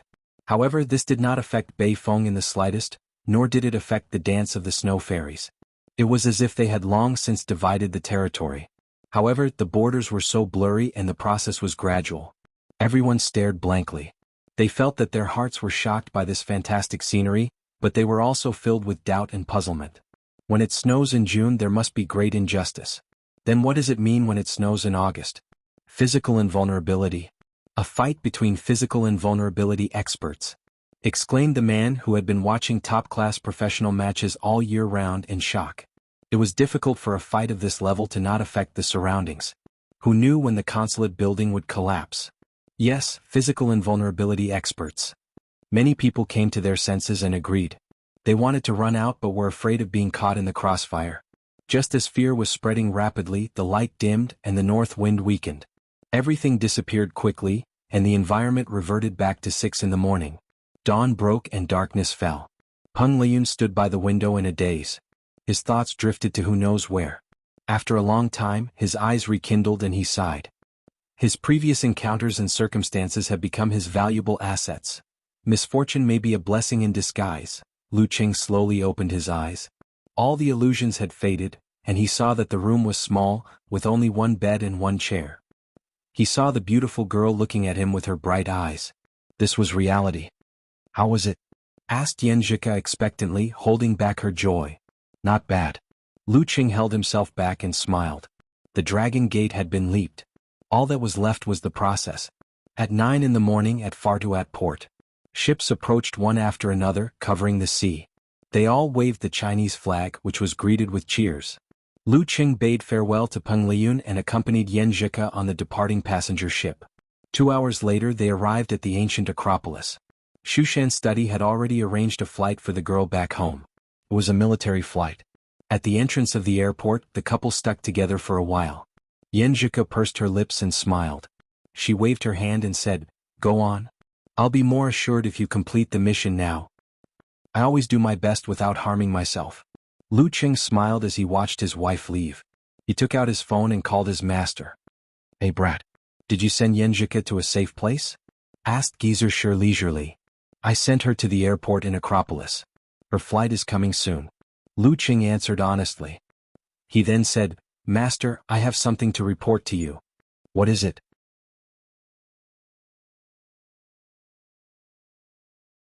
Don't tell me you don't want to go to Nile? Asked Shi Jianghu calmly. Lu Qing cleared his throat and said, Master, I've made the great leap. What? Geezer Shi picked his ear and coughed violently. After a long time he said, You've become a physical invulnerability expert? Not yet. I'm still at the stage of stabilizing the connection. I'm not considered a complete physical invulnerability expert yet. Lu Qing answered honestly and explained the whole story. After Ku reached Dan equilibrium, I realized where my problem was. I found the inconsistency that prevented me from making a breakthrough before. Specifically, after the adjustment of the new visualization diagram, I met all the conditions, so I tried to make a breakthrough on my own. He didn't hide anything and told her the whole story down to the details. Tried to break through on his own. Geezer Shi listened in silence. At the end he laughed dryly and said, Not bad. Not bad. Speaking up to this point he added as if emphasizing, You didn't let me down. Lu Qing smiled happily. He didn't say anything else and asked about the matter at hand. Master, have you handed the information on Cirrus to the military? Is it okay if I contact them using the original method? Yes. No, answered Geezer Shi blankly. That's good. I'll look for them right away. Lu Qing hung up. Beep beep beep. Hearing the remaining sound, Geezer Shi was stunned for a full 5 seconds. He then drank a mouthful of wine and said, You broke through just like that? With his hands behind his back, he paced back and forth and fell into a dilemma. I have to tell Geezer G. Forget it. How do I tell him? I don't even know where to put my old face. That rascal. Geezer G will find out sooner or later. I won't tell him. After contacting the military and receiving the information, Lu Qing flipped through it seriously and got a general idea of the situation. Cirrus was a Nile mighty one in his 40s or 50s. He hadn't reached demigod and usually lived in Dika. On the night of the chaos, he took the initiative to contact the Chinese embassy and provided many secrets. With his strength, it wouldn't be a problem for him to evacuate from Nile if he wasn't targeted by experts. His core request was for follow-up protection. After some discussion, the military agreed. After that, Cirrus went to Kukhang in the middle of the night. He wanted to bring his son and family who were living there with him. However, he didn't return and couldn't be contacted. Looks like I have to go to Kukhang first.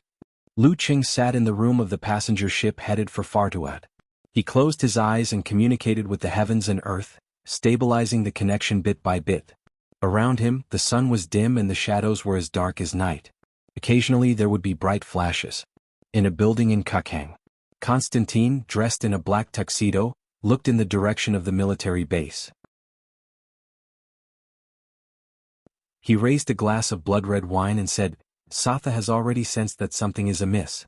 The security is tight. As he spoke, his dark red cape fluttered lightly as if it had a life of its own. To Constantine's left, a mummy wrapped in bandages with only a beard on his head answered calmly, We will have help. Constantine took a sip of wine and said thoughtfully, Wouldn't it be too obvious if the Brotherhood's leaders, the Pharaoh's opponents, died one by one? Those who died seemed to be loyal to the Pharaoh. The mummy gave him a look that said, You don't have to worry. All right. Anyway, I have to drink a mouthful of Satha's blood, said Constantine with a nonchalant smile. The mummy waited for help and said casually, From the information we received from the intelligence agency, Peng, one of the Chinese heavenly sons of the era, has become a demigod. So fast. Constantine was stunned at first. Then he chuckled with intoxicated eyes. A terrifying heavenly son of the era? His blood must be delicious and worth tasting. You're tuning in to the Han Li's Wuxia Adventures YouTube channel. We're so grateful for your support and don't forget to subscribe to join us on this incredible journey through captivating stories.